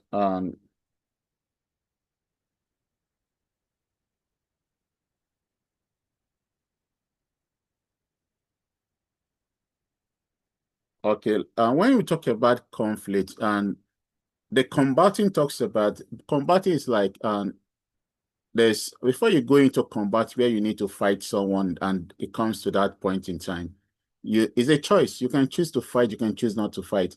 But what she's saying that whether we like it or not, in every relationship, there will be room for conflict, and conflict itself is not a bad thing. It's misunderstanding, misconceptualization of idea. People grow up, people are from, just like even in marriage, you and your spouse have different background, different environment, different culture. Also, that is a potential for conflict. So there's potential for conflict everywhere you find yourself, even in the business environment. And so that's why she said that is something you can't run away from. But you fight making it a combative is optional. You can choose to avoid conflict. You can choose to convert conflict as a currency, where there are people over time have come to know them better. But the reason we became closer, we became more friendly, what came as the outcome of conflict, to know the person better, and then we have better opportunity to do business. And so that is what she's saying there, and that is what conflict is all about.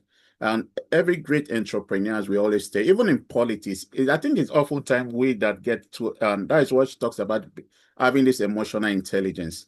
Some people just get upset with someone. There's a misconception or miscommunication, and then they just choose not to talk to each other again. And that leads to lots of great opportunities because people are just emotional. Instead of dealing with the issues, not dealing with the person, talking about the interest, and that is what she was talking about. So the whole essence is that we want people to leave this meeting. One of the reasons we set up this discussion is that as a business person, you're going to have conflict within your staff, conflict within your stakeholders. They're going to be conflict, and they're going to be both internal and external conflict. How do you convert this into currency? Sometimes the most aggressive people you meet initially in business negotiation can turn out to be your greatest assets if you can convert that and this into an advantage. It's just that oftentimes, especially in Africa, they tend to take conflict as something never to look into. But I'll tell you the truth. If you try to focus on the issue, you're likely going to turn conflict into currency. And you're going to realize that it's like when two alpha beings, talking about power issue and the psychology of conflict and power, when people of alpha mind, you have two alpha in a boardroom talking, there's going to be conflict. But coming to understand what is the source of this conflict, how do we deal with the issue? How do we turn it into currency for the good of the company? And that is what conflict resolution is all about. And that is what the whole idea of bringing currency. We've seen people shoot themselves too easily. And two great people that probably would have built great enterprise end up not talking to each other because of just petty issues. But that is the whole essence. So Reverend Akachukwu, let's hear from you. Good evening. Good evening. Yeah.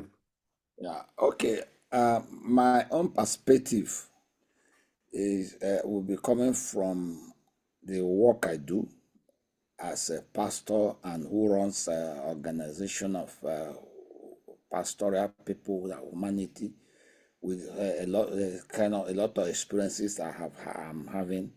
For example, yesterday there was my pastor son who got married 15 years ago, and on that day before they got married, the wife wanted to marry. I know that lady very well. I said to them that I called him. I said, this lady is a fragile lady.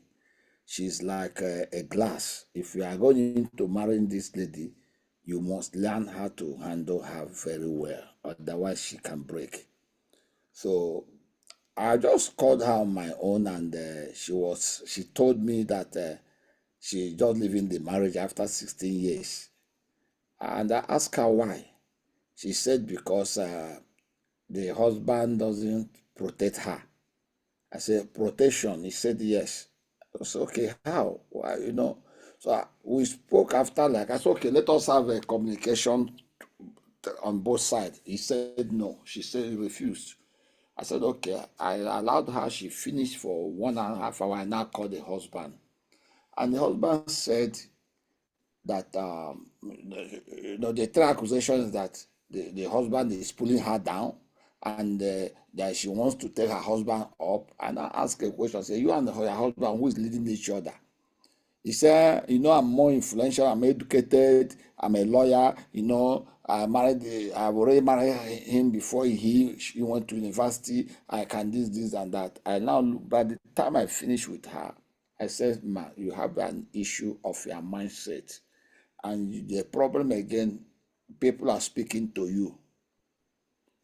I said, who is it that is speaking to you? Why do you say your husband is coming down, is pulling you down? He said that they wanted to ordain her as a pastor. The husband refused. I said, who told you? He said, you are pastor. I said, you asked your husband about that? He said, no, he did not ask. And you believe you are pastor? I said, that your pastor is the one destroying your marriage. And that's what is destroying your marriage, is because you listen from people outside and you begin to compare those men. I now use one word. I said, people who manages your emotion will control all you do. How do you allow people outside to control your emotion, and tomorrow you sleep out with them? That pastor is, she now said to me, do I know that the wife of the pastor is quarreling her, doing that, this and that? I said, okay, just stop there. I now called the husband. The one said he's quarreling with the pastor's wife. I've told her, forget this pastor something, this and that. The wife is already there, but the wife refused to listen. So why am I saying this thing? We must be able to find the root cause, and to find that root cause of conflict, you must put value. Yeah, you can't be able to resolve a conflict without putting value on that people. Whatever you are doing, whatever is even his business, you are even if no matter, because every conflict arises as a result of interest.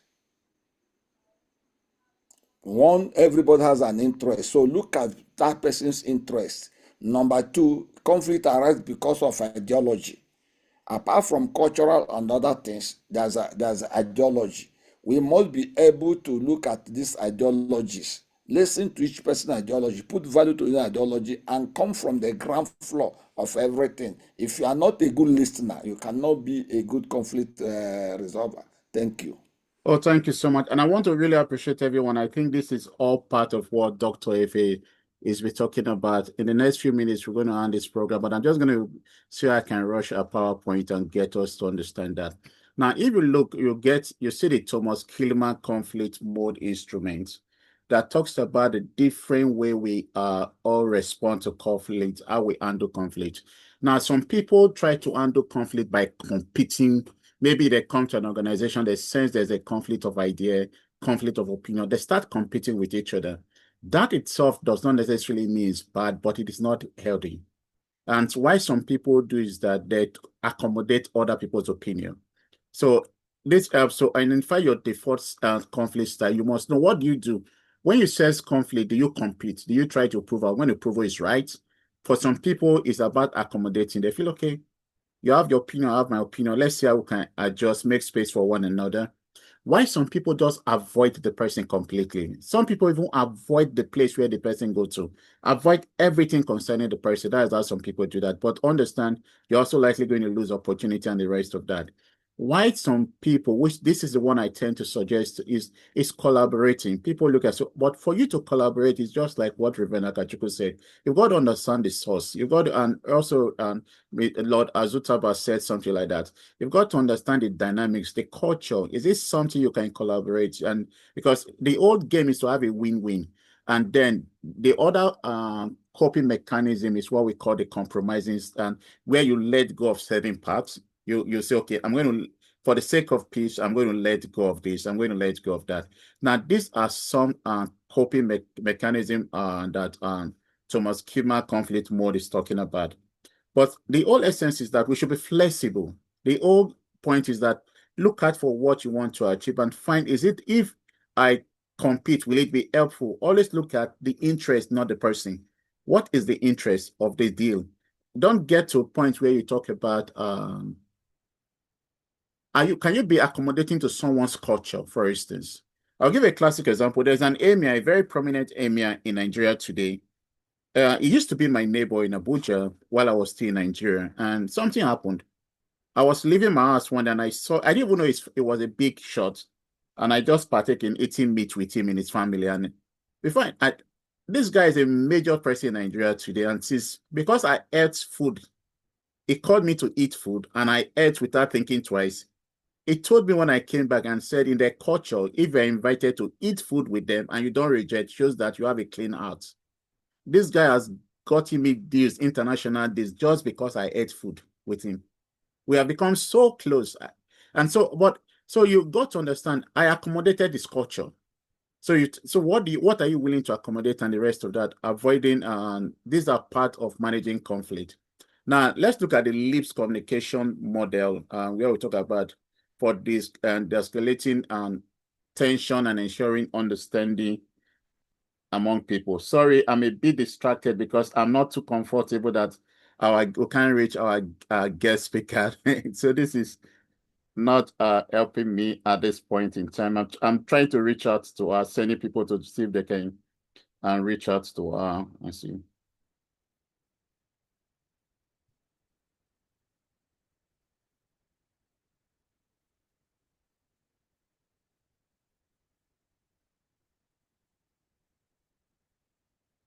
Okay, I heard that she's having network problem, so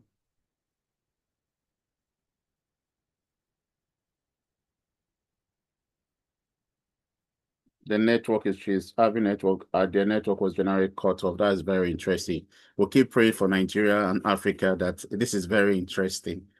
The network in our region was just completely cut off. That is So thank you guys for those of you on the platform that made the initiative to reach out to her. Well, that shows I'm so grateful to all of you. That's lovely.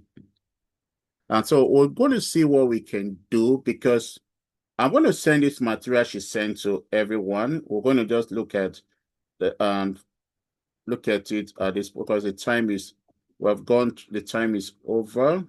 But I think if we look at basically, she had said a lot about what conflict in business is all about. So in summary, let's just go to the summary and look at the step-by-step conflict resolution checklist. And so the first thing is prepare yourself. Identify your emotions and manage them before engaging. Clarify your own goals and interests in a conflict. What is your interest? I think Reverend Akachukwu said that. And gather relevant facts and background information. Understand the conflict. What is the source? Now, understand cultural background and communication style of all parties involved. That helps you to prepare yourself as an individual to become a conflict management specialist. Then the other thing is set the stage for discussion. Choose an appropriate time and make it private. Neutral location for the conversation when you want to resolve conflict. Then the other thing you want to do is agree on a respectful and constructive tone. Establish common goals for the discussion, e.g. mutual understanding. Always deal with programs. What are the objectives for discussion? Don't go personal, deal with issues. And then talking about how do you open the conversation? Begin with a positive or neutral statement to set the tone, and don't come there with a very nasty attitude. Be open. And so then the next you're going to talk about, clearly state the purpose of the discussion from the beginning, and then invite each party to share their perspective without interruption. You know, there are people that when you are speaking, their hands are up. They want to say, me too, I have something to say. That is not a good habit. Even in class, that's why I tend to tell people, when someone is speaking and your hands are up, it shows that you are no longer listening. So that is not a good habit when you want to resolve conflict. Then the other thing we're talking about is you got to listen actively. We're going to talk about use active listening skills, eye contact, nodding, open body language. Be present. That is what this implies. Be present in the discussion. Paraphrase, summarize what you hear to confirm understanding.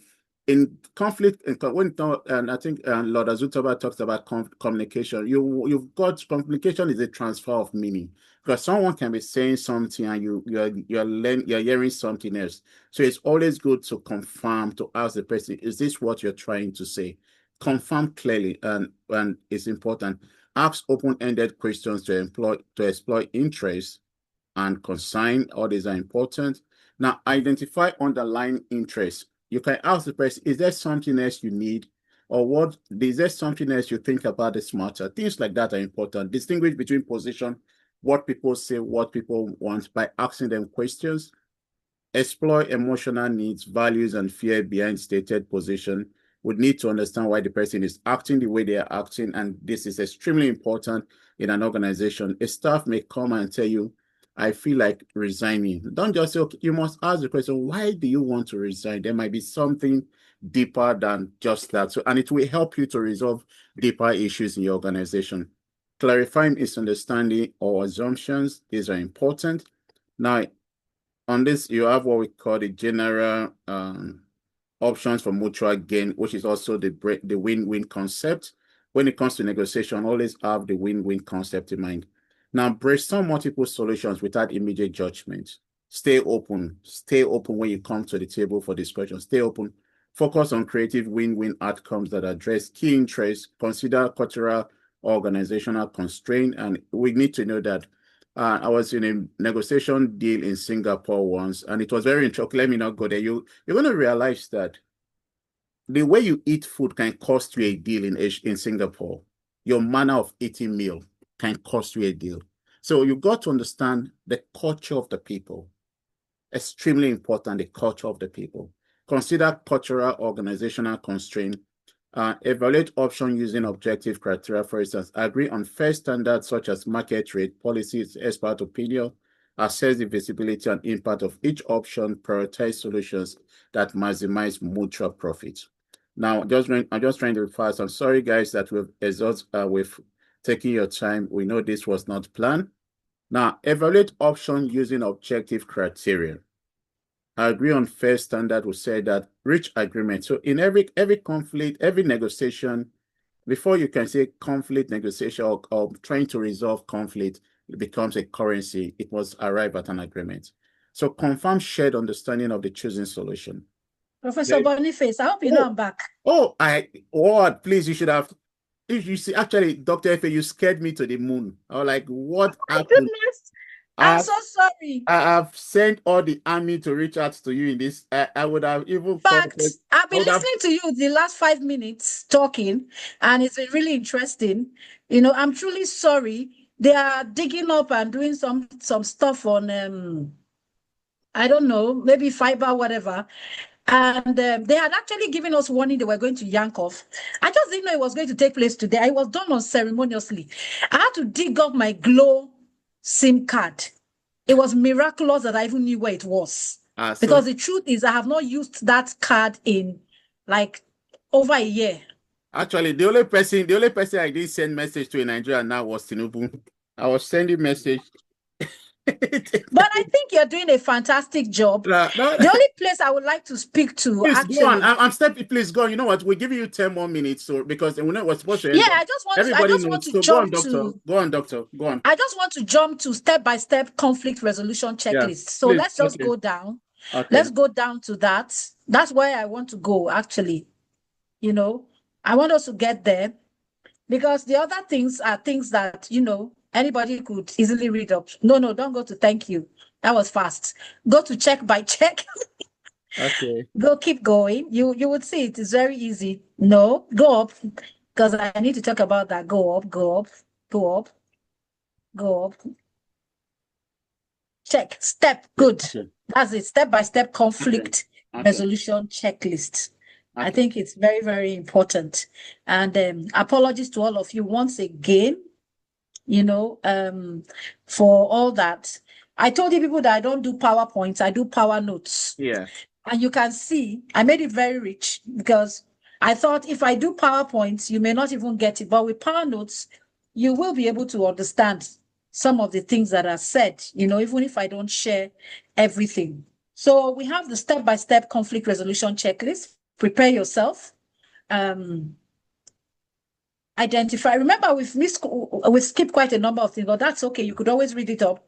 Identify your own emotions and manage them before engaging.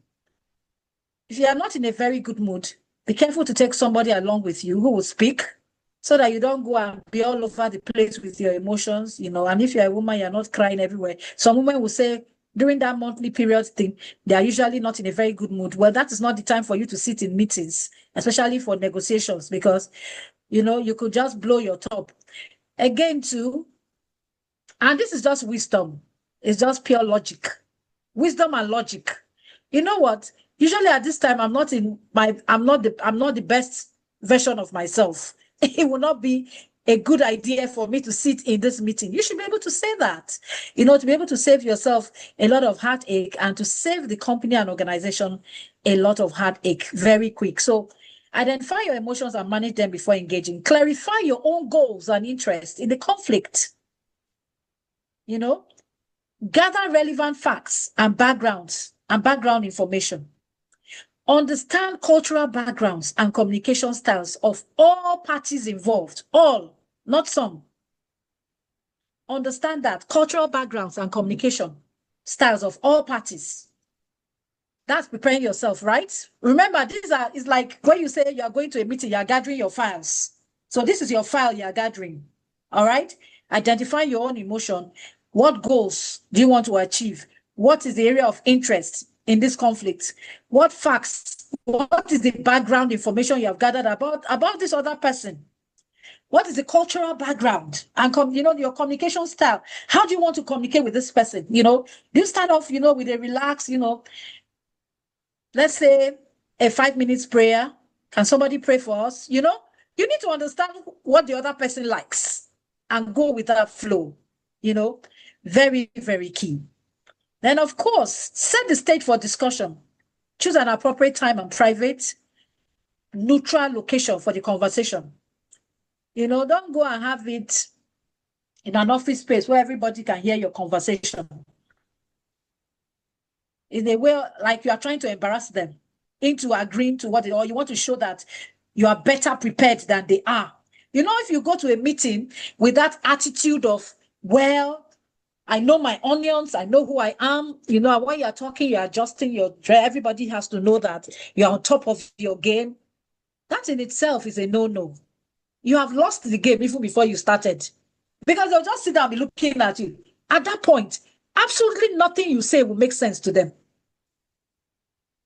You have to understand that people's egos are very fragile.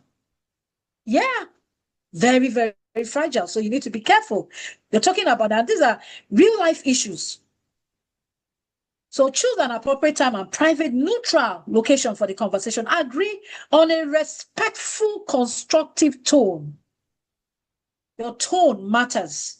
If you speak in an audacious, commanding, and condescending tone, they will be able to connect with that energy, and they will match you energy for energy. And then the conversation goes down the drain very fast. Nobody's listening to anybody at that point because you have come up with an attitude. Now, what takes the conversation out of the window is your attitude, nothing more. Your attitude is what does, you know, the whole thing. So be careful. Establish common goals for the discussion. Mutual understanding, problem solving, very key. Open the conversation. Remember, you're setting the stage. How are you setting the stage? Nice environment, ambience, quiet, calm, no noise in the background. Everywhere is calm. Thank you very much for accepting to meet with us. We are really grateful. We are very humbled that you took time out of your busy schedule. Even if the person is not that busy, it's not your business to say that. You help him say how busy he is. You know, out of your very busy schedule with somebody of your caliber, and this is a time to massage egos. Now, some people will call it, is that not lying? No. That is for you strategizing. It's part of strategy to be able to position yourself properly. Don't go just talking in a brash tone and in a very haughty tone. No, you will not get anything done. So you have to, first and foremost, start with what you people agree on. Establish common goals for the discussion. The mutual thing. What is that thing? The win-win thing. You know, we all agree that, well, this land is a land that we all need to access, you know. And I do understand your point of view that if you don't access this land, you know, going through the other route at the end of, you know, accountants, before you are talking left and right, the accountant is punching the calculator, telling his boss under the table, this is what is going to cost us if we have to go the other route. You understand? I do understand. And in your shoes, I most definitely, in fact, I'm impressed with the way you are handling things, because I would have blown up. I would have been so upset in your shoes. What have you done? You've taken the wind out of their sail. It's a win-win. You have shown empathy. You show that you understand what this person is going through. You have shown that, oh, even you would have behaved worse if it were you. You know? So I am so honored and so privileged to have you come here. You know, and you're even willing to talk. You honored our invitation. Please, what can we offer you? A cup of tea, wine, juice. Make sure you set everything there so that the guy will not think that you are dabbling him, you are deceiving him. Everything is seen, it's there. You have some small biscuits at the side, something. And then he's still angry, twiddling his fingers. What do you think? You know, he's not saying it, but his attitude is showing. You not say, well, under the circumstances, I totally understand why you feel the way you feel. I would do the exact same thing in your shoes. Whoa. He didn't expect that. He expected you to give reasons why you cannot agree for them to have access to the land. But you are saying this. You say, actually, you know, I just have there's some things I've been thinking about. It's really been on my mind, you know. What time of the day do your trucks actually use that route? You know, I just want to know, because for us, you know, we don't use it during the day. We actually start operations around 7, 8 in the night, and we work till about 6 a.m. in the morning. That is actually the best time for us to do our work, and it makes things easier. Everybody is focused, you know. You have gotten his attention. And then he looks at you and says, okay, actually, we use it during the day. Gradually, what was not on the table has come to the table. That's how it is. Now, when you have established the common goals for the discussion, mutual understanding, problem solving, open the conversation, begin with a positive and neutral statement to set the tone. I just gave you that example. Clearly state the purpose of the discussion and invite each party to share their perspective without interruption. Again, you see, listen actively. You're saying that, right? Active listening, very key. Use active listening skills, eye contact, nodding, open body language, showing that you understand. Because when I mentioned active listening skills, I saw that, I was thinking in my mind that people may not fully understand. But when somebody is talking and you are giving them eye contact, it shows that you are following what they are saying. Yeah. Not in a haughty, disrespectful way. There's eye contact and there's eye contact. I'm sure you know what I'm talking about. There's some eye contacts that you should not even go near. Because if you try, the person will go, excuse me, why are we even seated in this meeting? You haven't said anything, though, but your body language is speaking a lot. It's saying a lot. From your body language, they can deduce that, no, this person is not willing, to shift grounds. You understand? Paraphrase or summarize what you hear to confirm your understanding. Repeat it again to them. If I understand correctly, you are telling me that your operations, you actually prefer to use the access way during the day. Am I right? I just want to understand if that's what you're trying to communicate to me. Oh, yes. Okay. All right. So, when does your operation start? And end? The reason why you offer your own is so that it doesn't look as if you are trying to get information from them and you are not willing to give any. So you quickly say yours. Say, but because ours, we actually start around 7 in the evening and we finish around 6 p.m. And then they will go, oh, really? Yeah. So it happens. And then you've gotten his attention. Ask open-ended questions to explore interests and concerns. What are their concerns? Identify underlying interests. Distinguish between position, what people say they want, and interest. Why do they want it? Now, how do we do that with this example we gave? They want the land. Is that not what they want? But why do they want it? Because they need it at night. They need it during the day. And they are thinking that you also need it during the day. So their interest is the land. Do you get it now? Yeah. Am I communicating or am I speaking to myself? Your people are muted, so that's why they are not speaking. Okay. We are.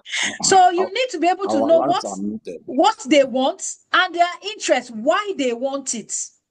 Take note of those two. What they want and the why. The what and the why. Very, very important. What is the what and what is the why? Very important. Please.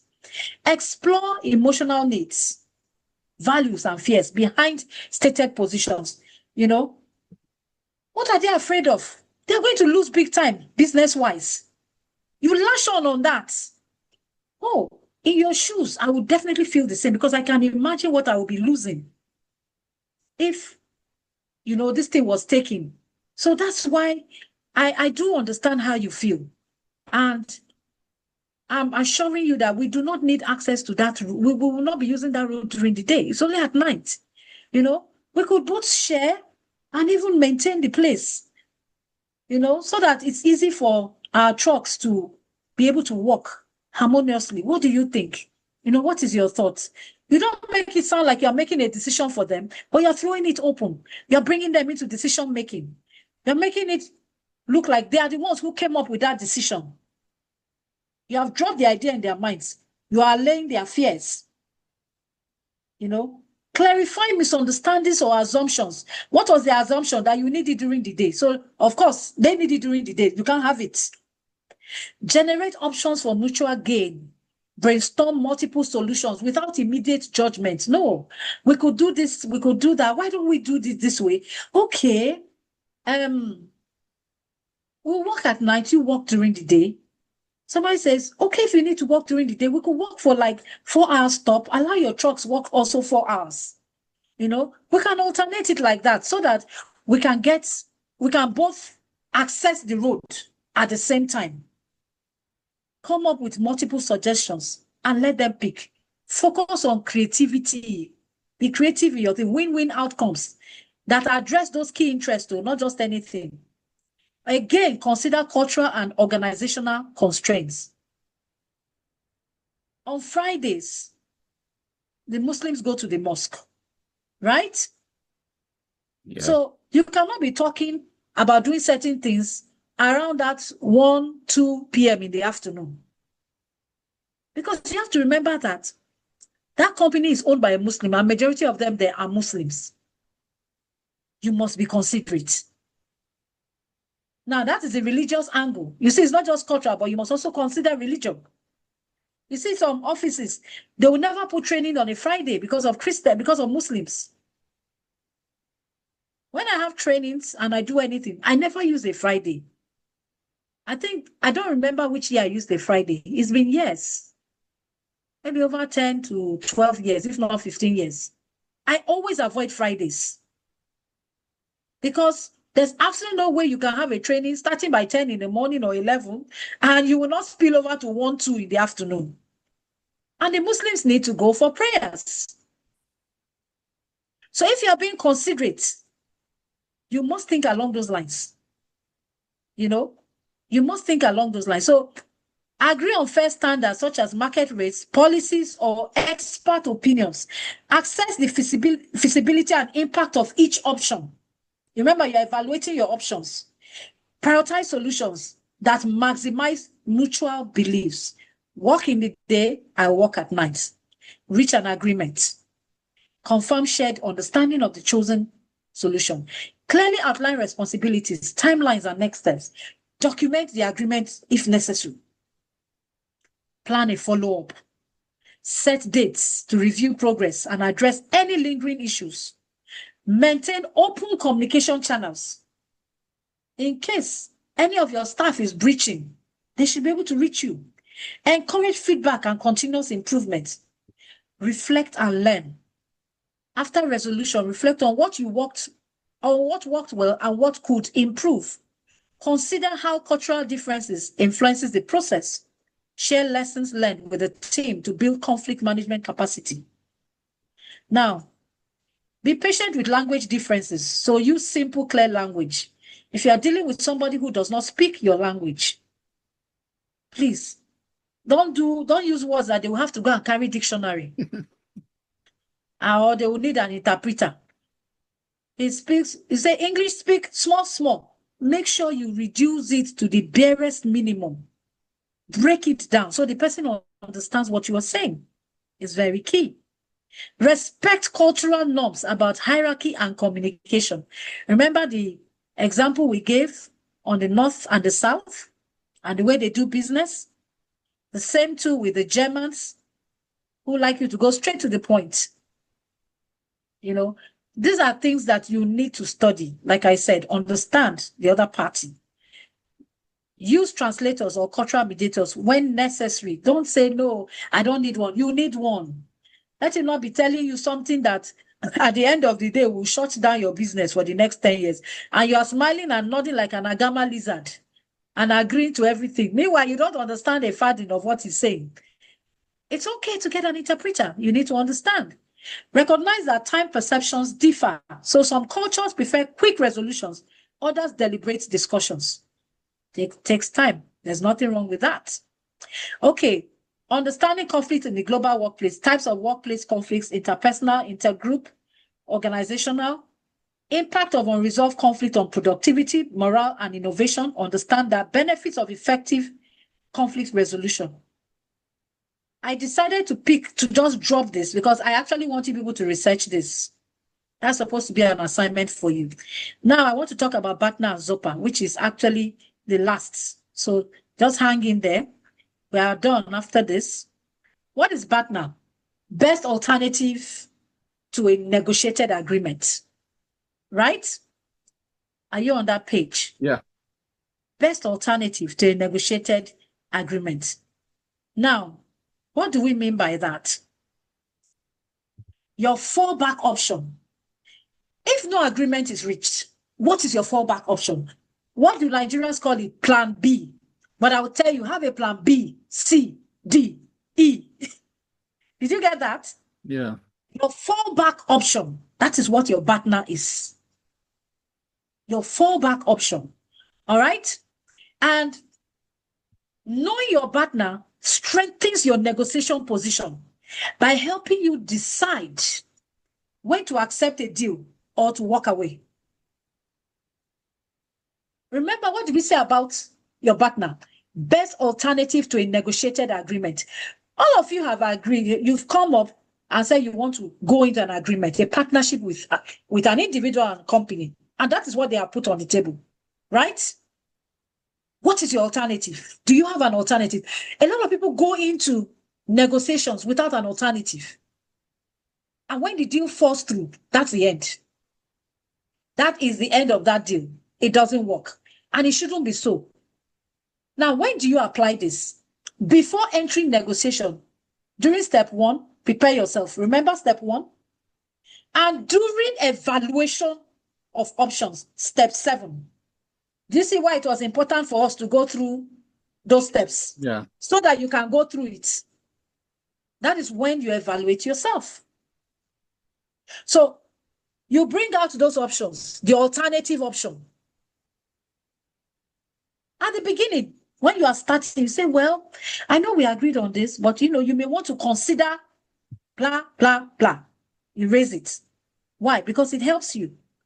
So that is BATNA, best alternative to what? A negotiated agreement. Now, what is ZOPA? The zone of possible agreements.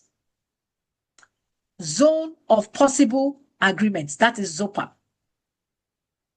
Now, this is the range within which two parties, their interests overlap and an agreement is possible.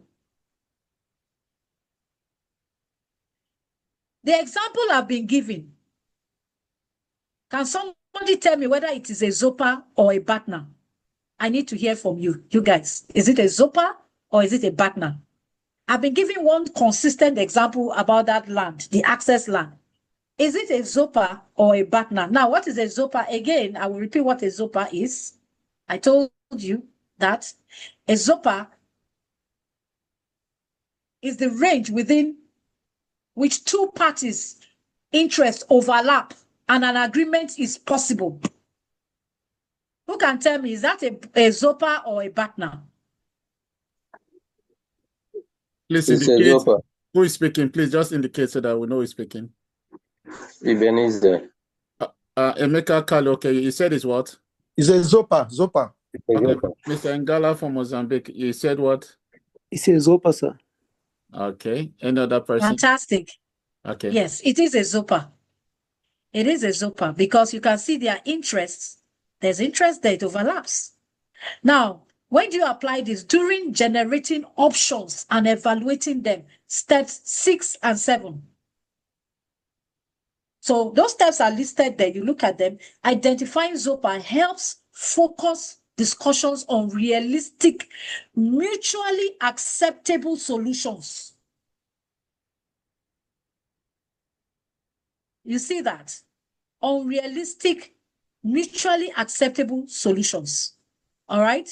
Now, applying BATNA and ZOPA in conflict resolution, preparation phase. Determine your BATNA and estimate, right, the other party's BATNA. Determine yours. Remember, the BATNA is not on the table. Right? Remember what your BATNA is? Do you remember that? Best alternative to a negotiated agreement. What is the best alternative to that agreement you people want to have? We've negotiated this, but I'm not too comfortable with it. So what is the best alternative? All right? So determine your BATNA and estimate the other party's BATNA. This awareness informs your negotiation limits and flexibility. Option generation. Explore solutions that fall within the ZOPA, overlapping interests, where both parties can benefit. Win-win. Did you get that?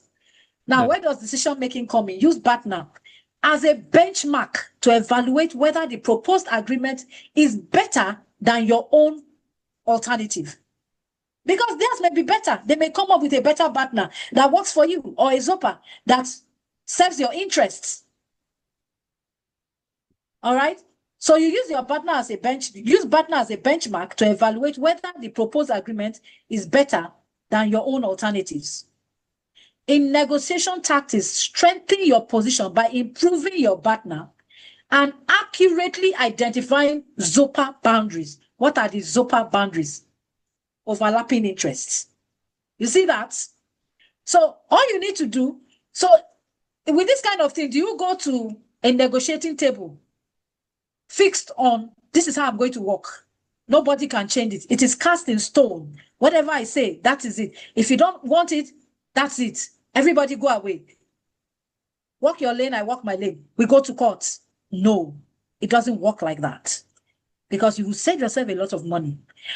Now, when you are navigating cultural differences, recognize different conflict styles and negotiation behaviors globally. Adjust communication and resolution approaches accordingly.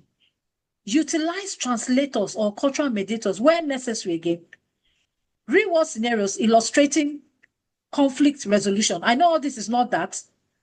I wanted to include all of this there, but I was like, I really don't want to give people, because this is supposed to be like assignment for you. You know, this is schoolwork. But let's not go there. Let's just stay with adjust communication and resolution approaches accordingly. Utilize translators or cultural mediations where necessary. You don't get what you deserve in business, you get what you negotiate. Yeah. Thank you.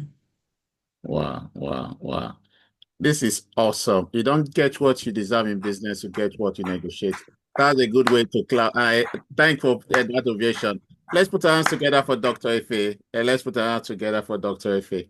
Can we all? Apologies once again for everything. Dr. Efe, the truth is that Thank you very much. Thank you very much. Nigeria happened to you, and you still came back strong. You know, most people can't come back. Because we have resilience. We have resilience.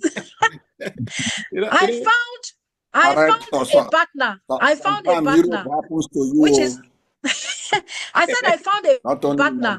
I went to my alternative. I went to my alternative. Don't mind. Somebody is teasing me there, Reverend Akachuku. For the next 10 minutes, what to thank and Dr. Efe from the depth of my really, I'm so honored. I'm so honored, Doctor, because especially when the line went off and I tried reaching you, it wasn't going through. I was scared to the heavens. I just had to start reaching people. But thank God some of the students were able to reach out to you and asked me to send them your number. And so thank God for those ones God bless every one of them. So we're going to open the room because of time. Please, we're just going to take 10 more minutes so that we can all run it up. We know we have exceeded 30 minutes, but it was worth it. I believe it was worth it. And so thank you, Dr. Efe. Thank you for your time. So we're going to open for discussion. You want to ask question, please, just straight to the point because of time. Mr. Kalu, let's hear from you. Thank you, Dr. Efe. This was mind-blowing. You don't get from life what you say, you negotiate what you need. I want to ask a question on Nemawashi, the Japanese principle, where before decisions are made, that the opinions of those who are concerned are sought. Now, in every negotiation, there is what we call WIIFM. What is in it for me? Now, don't forget that TRN, our interest, even though we want to do global business, our interest is Africa.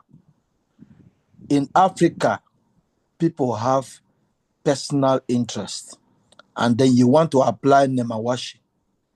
Is it possible to do that in Africa? Given that the first question every negotiator will ask, what is in it for me? Thank you.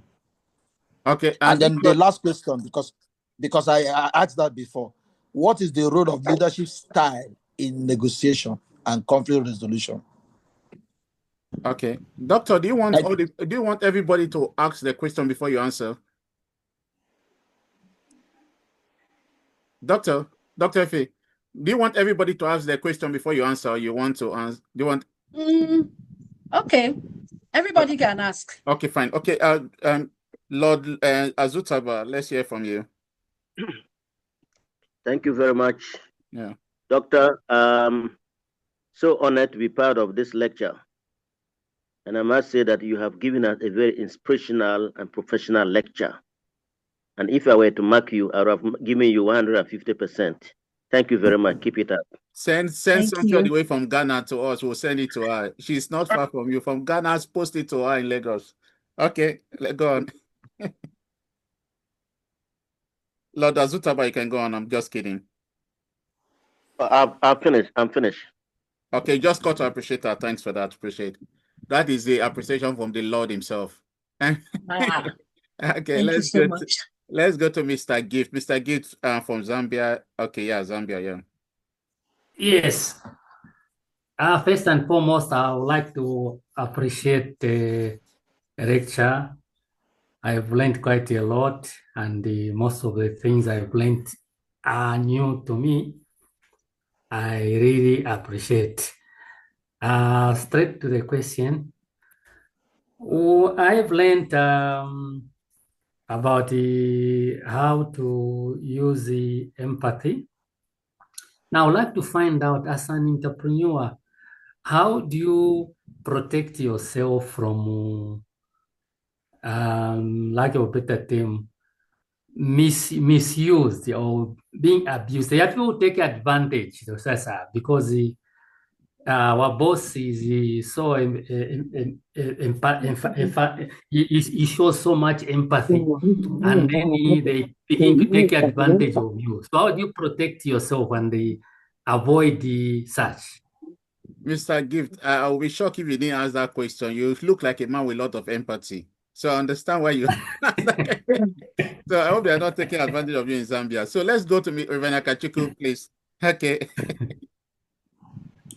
Okay, thank you, ma. I'm really blown out, and when I realized that you are a Nigerian and a resilient Nigerian, I'm so proud of you, that we have somebody like that who can stand on a global level for this conflict resolution. Thank you so much. My question wanted to be just exactly what the last one got, because I'm a social. There's some background noise. Please, I don't know what's happening. If you're not Professor speaking, can you mute your mic? There's background noise. Okay, yeah. I think most of them are feeling it's time to close. Don't mind them. Yeah, so my question is simple, exactly like what he wanted the last person ask. As a social entrepreneur, most of the time they will ask you, forget it now, that's so God, like even our director, he suffered a lot when he was doing rice business. Many pastors will come and say, give me rice, I will pay this. And when they are not paying, they will say, leave it now. How do we, that's, in resolving this conflict, don't we have interest? Are we ourselves? Because there's no how you can be a conflict resolution without you protecting your interest. As a social entrepreneur, how do I protect my interest in conflict resolution? Thank you. All of you will pay money to Dr. Efe for consultation tonight. Okay. And is there any other person that needs to follow so that we can let her go? I think it's just one more. Okay. Titilayo. Okay, Lady Titilayo. Okay, yeah, Yes, sir. Okay, you are the last person today. Doctor, thank you so much. It's like you are taking me back to my university days. I have forgotten the course units for that course, conflict resolution. In fact, you have really done a justice to something that I got confused about sometimes years back then. And thank you so much for coming to throw more light on this. Then my question goes like this: where we have the step-by-step conflict resolution, we have the number 3, open conversation. And you said invite each party.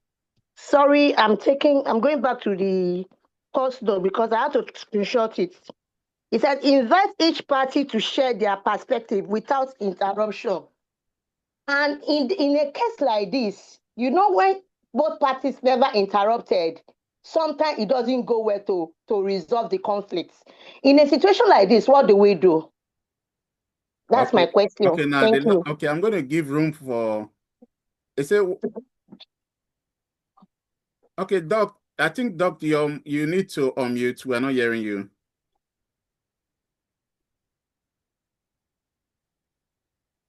Okay, I'm sorry. Did you get me now? No, now we can hear you now, but we didn't hear what you were saying. Okay, I didn't get the last question. The part I heard was inviting the other party to share their own perspective. I think that's where I lost you. Okay, I didn't get the. Okay, and Lady Titilayo, can you repeat your question so that she can? Yeah, thank you, ma'am. He said invite each party to share their perspective without interruption. In most cases, when you invite both parties to share their perspective without interruption, this one wants to say his own, the other person wants to say his own. At the end of the day, sometimes there is no resolution to the conflicts.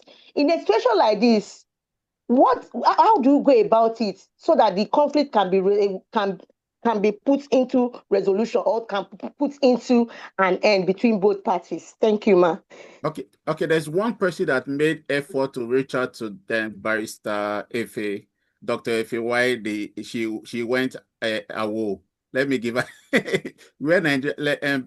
Lady Amara, please speak now, and then we'll end it from you, and then we'll leave it to Doctor to speak because she needs to have a rest too. So, Barrister Amara.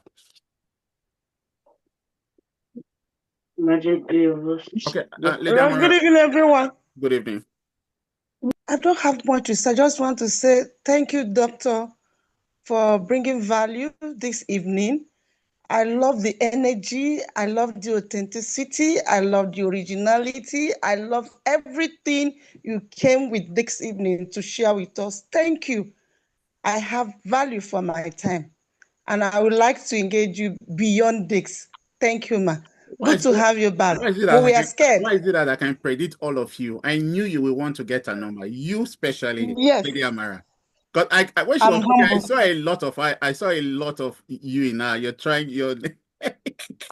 Yes, I connect with her spirit, soul, and body, and that was why I was afraid. Thank you. Okay. That way she's secure, not halfway, it was network. Okay, Dr. Efe, let's hear from you so that you reply them and then we can call it a day. Okay, so I'm going to start off with giving a story, and this is a true life story. Aliko Dangote, Africa's richest man, is also known as one of the shrewdest negotiators. In Ethiopia, he negotiated a $2.5 billion fertilizer plant deal. Now, how did he do this? Dangote kept 60%, while Ethiopia's investment holdings held 40%. That's not just numbers, though. It's partnership. So by sharing ownership, he created what? Trust. He created stability. I know that's very important for any foreigner to progress in another person's land. And national buy-in. The young people were employed. He was smiling to the bank, but the people felt empowered. Who go on strike for that kind of place? How will you strike? The youths are being employed. The country is making money. The upper class are also rich, which is the Ethiopia's investment holdings. And the country is getting richer. But Dangote is smiling to the bank. The deal is now transforming Ethiopia's agriculture sector. Am I communicating? Yeah. Now, Dangote's approach was what made the difference. He negotiated for trust, not the money, and alignment, not just control. Control may win something today. Trust does what? It builds empires. And a lot of the questions you ask here falls along this line. What is in it for me? Do you think if Dangote had approached Ethiopia with what is in it for me, do you think he would have been able to seal that deal? Would that have been possible? Remember when we talked about the win-win? The truth of the matter is, there's a saying in Nigeria, we say what you are looking for in Sokoto is in your Shokoto. It is right there with you. Dangote wanted to dominate Africa. He went beyond just talking to people. No. He went way ahead. The problem a lot of us have is that we are more concerned about what is in it for us. And I see a lot of questions are, what is in it for me? Somebody say, how do I protect my interests? Social entrepreneur. How do I avoid some of those pitfalls? How is the leadership style? It depends on you. It depends on you as an individual. It depends on you. What is your leadership style? We've said it already that conflict is inevitable, but it does not have to be equal to chaos. Haven't we said that? Yeah. Negotiation is not weakness, it's a mark of strength. You must first know that. And foresight and leadership maturity. When you have that at the back of your mind, you understand what you are doing. And any CEO who masters conflict resolution and negotiation, they don't just build successful companies, they build enduring legacies that outlives them. You must remember that. So that's what most of us fail to understand. That, oh, this thing is not what we're thinking. Your organization is only as resilient as its ability to manage conflict. And as I've said before, conflict is you must see opportunities in conflicts. Resilience isn't about avoiding conflict. No, it's about embedding conflict resolution into the DNA of your organization. When your teams are trained, when protocols exist, and collaboration is rewarded, companies withstand storms and thrive. So when you are thinking about the other person, not just you, it's not about you. If Dangote thought about himself, he will not be where he is today. That is the truth. And that's a mistake a lot of us make. We look at these things and we wonder, how did we get to this point? Well, we got to this point because of what we believe and how we are approaching things. It matters. The way you approach a thing matters. If you are thinking only of yourself, you cannot win. Yeah. Not all conflicts needs a winner and loser. No. Sometimes creative post-deal structures like, time-limited exclusivity turn a potential deadlock into a growth engine. You have to look inwards, look outward. We talked about BACNA, we talked about ZOPA. Apply those. When rigid demands threaten your partnership, creativity at the table creates currency beyond the deal. Always think outside the box. That's another way of putting it, thinking outside the box. It's not just thinking about, what I will benefit, what is mine. No. Let me give you another real life situation. Nigerians will know this. MTN, some time ago, I think it was in 2014 or 15 or thereabouts, was slammed with a $5.2 billion fine for failing to disconnect. Remember that time when we were talking about register your SIM? Nigerians here will remember that period. Remember, register your SIM. If you don't register your SIM, the companies, they're going to shut you down. If you don't remove this, you have to delist the people, blah, blah, blah. It was going on and on. Well, MTN got a fine slammed on the $5.2 billion. My goodness, for failing to disconnect unregistered SIM cards. It was a crisis that could have crippled operations, shut down MTN. But what did they do? Instead of escalating the conflict, MTN entered respectful. Number one, respectful. You are asking, how do you go about this? Respectfully enter negotiations. Entered constructive dialogue with the Nigerian regulators. Now, through negotiation, guess what?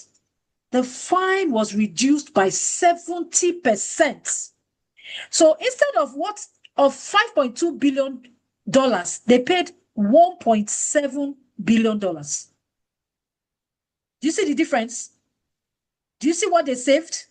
They didn't go there and say, you know what? We know our rights. You can't do this to us. The Nigerian officials, they collected this amount from us. So, if you try that, can you do business in such a country? It's not even possible now. You cannot. So, this respectful interest-based approach, what did it do? It preserved both their reputation and their revenue. The country was able to simmer down. The country said, well, okay, let's give them another chance, since the matter has gotten to this, let's not take it personal. Let's believe that we can get some things done through this. You have to. One of the major pitfalls of negotiation is ego-driven tactics. And I'm sorry to say, Mr. Emeka, you just said it. What is in it for me? What is in it for me? Now, I'll give you, let me just think about an example. For example, if a CEO of a mid-sized Lagos construction firm, for example, decides to walk away from a joint venture, because what? He insisted on being the only name on the project. That ego cost him millions in expansion capital. Contrast it to a fintech company. Yeah?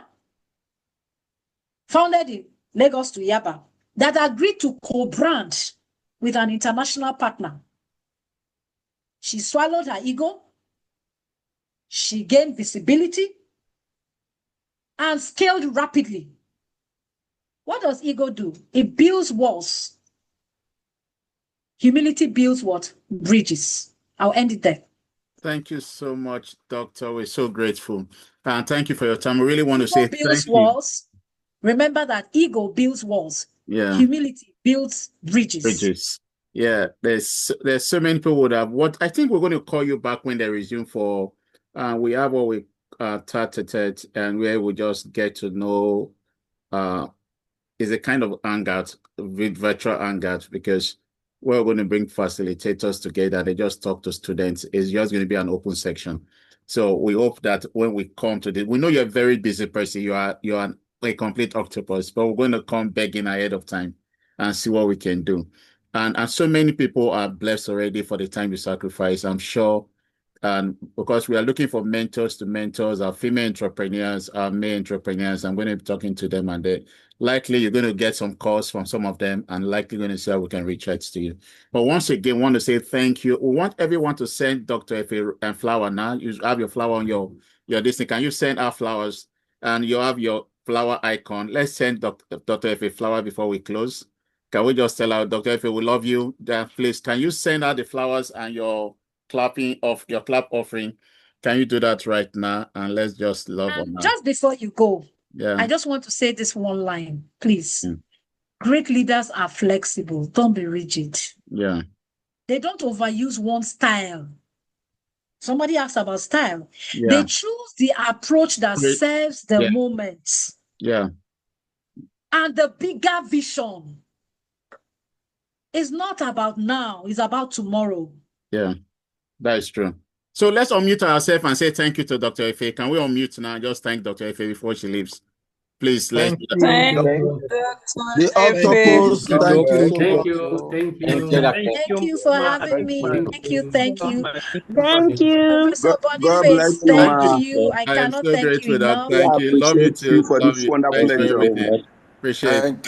Thank you. I'm going to excuse you people so that I think Dr. Boniface may have one or two announcements. Okay, announcement. That is true. Let me just give that. Okay, thank you, Doc. Okay, it's okay. It's okay, Doc. Appreciate it. Thank you very much. Okay. Thank you, ma. Okay, everyone, bye for now. I will get in touch. So everyone, we're going to be shutting down today. Hopefully, we're going to resume on the 16th of October. But everyone you have between now on the 16th to send in your video And then, but for your business plan and your business model, you have between now and the 10th to some, because we need to go through that. And then we'll be sending, for those of you in the second semester going to the third semester, those of you that have paid for your certification, you have sent, because everybody should send their details of payment, your certification, you have done your assignment. We're going to be adding you to what we call the admission track list, where we'll be sending you an invitation letter for the EntrapTech conference and graduation in London. We hope to see all of you in London, but those of you that cannot come to London, we're going to be sending you your certificate. But that does not mean you're all going to graduate, because by January ending, we hope by January ending, all of you will be standing. You're not going to do, wait, I'm coming. You're not going to do video interview for your third semester. All of you will pitch before 5 people. They will have 5 faculty members that you're going to pitch live all through. That will determine your final graduation. But we're going to send official letter to everyone for to come for that conference in February ending. So please, if you have not paid, you're not going to get that invitation later. We are sorry, we can't break the law because we need to show evidence to go. So now, for those of you in the first semester going to second semester, you actually must have paid your 50%, and then we'll see how that works. So having said that, we look forward to receiving your videos, and make sure you get your best, and then see you guys on the 16th on Thursday. Well, we're going to be having a central meeting on Thursday on the 16th of October. Don't enjoy too much holiday. Use the opportunity to take care of yourself, refresh. And for those of you that are coming towards your final, because they are coming to the third semester, know that it's going to be project. You're going to defend your project, and you have come this far. So get ready for. Let me not threaten you. It's going to be a nice third semester. There's no threat. You have come this far. For those of you in the first semester going to the second semester, and remember, you have got to show your 50% certification fee, videos, and the rest to qualify to move to the second phase. If not, you're going to remain with the first phase students that are coming. Having said that, I want to say congratulations to everyone. Thank you for your patience. We appreciate that. And we wish everyone a lovely holiday and enjoy yourself. Take care. Bye. I'm going to miss you guys for 2 weeks. Thank you so much, sir, for being there for us, sir. Okay. God bless you all. Take care. Thank you, sir. Bye for now. Thank you so much, sir.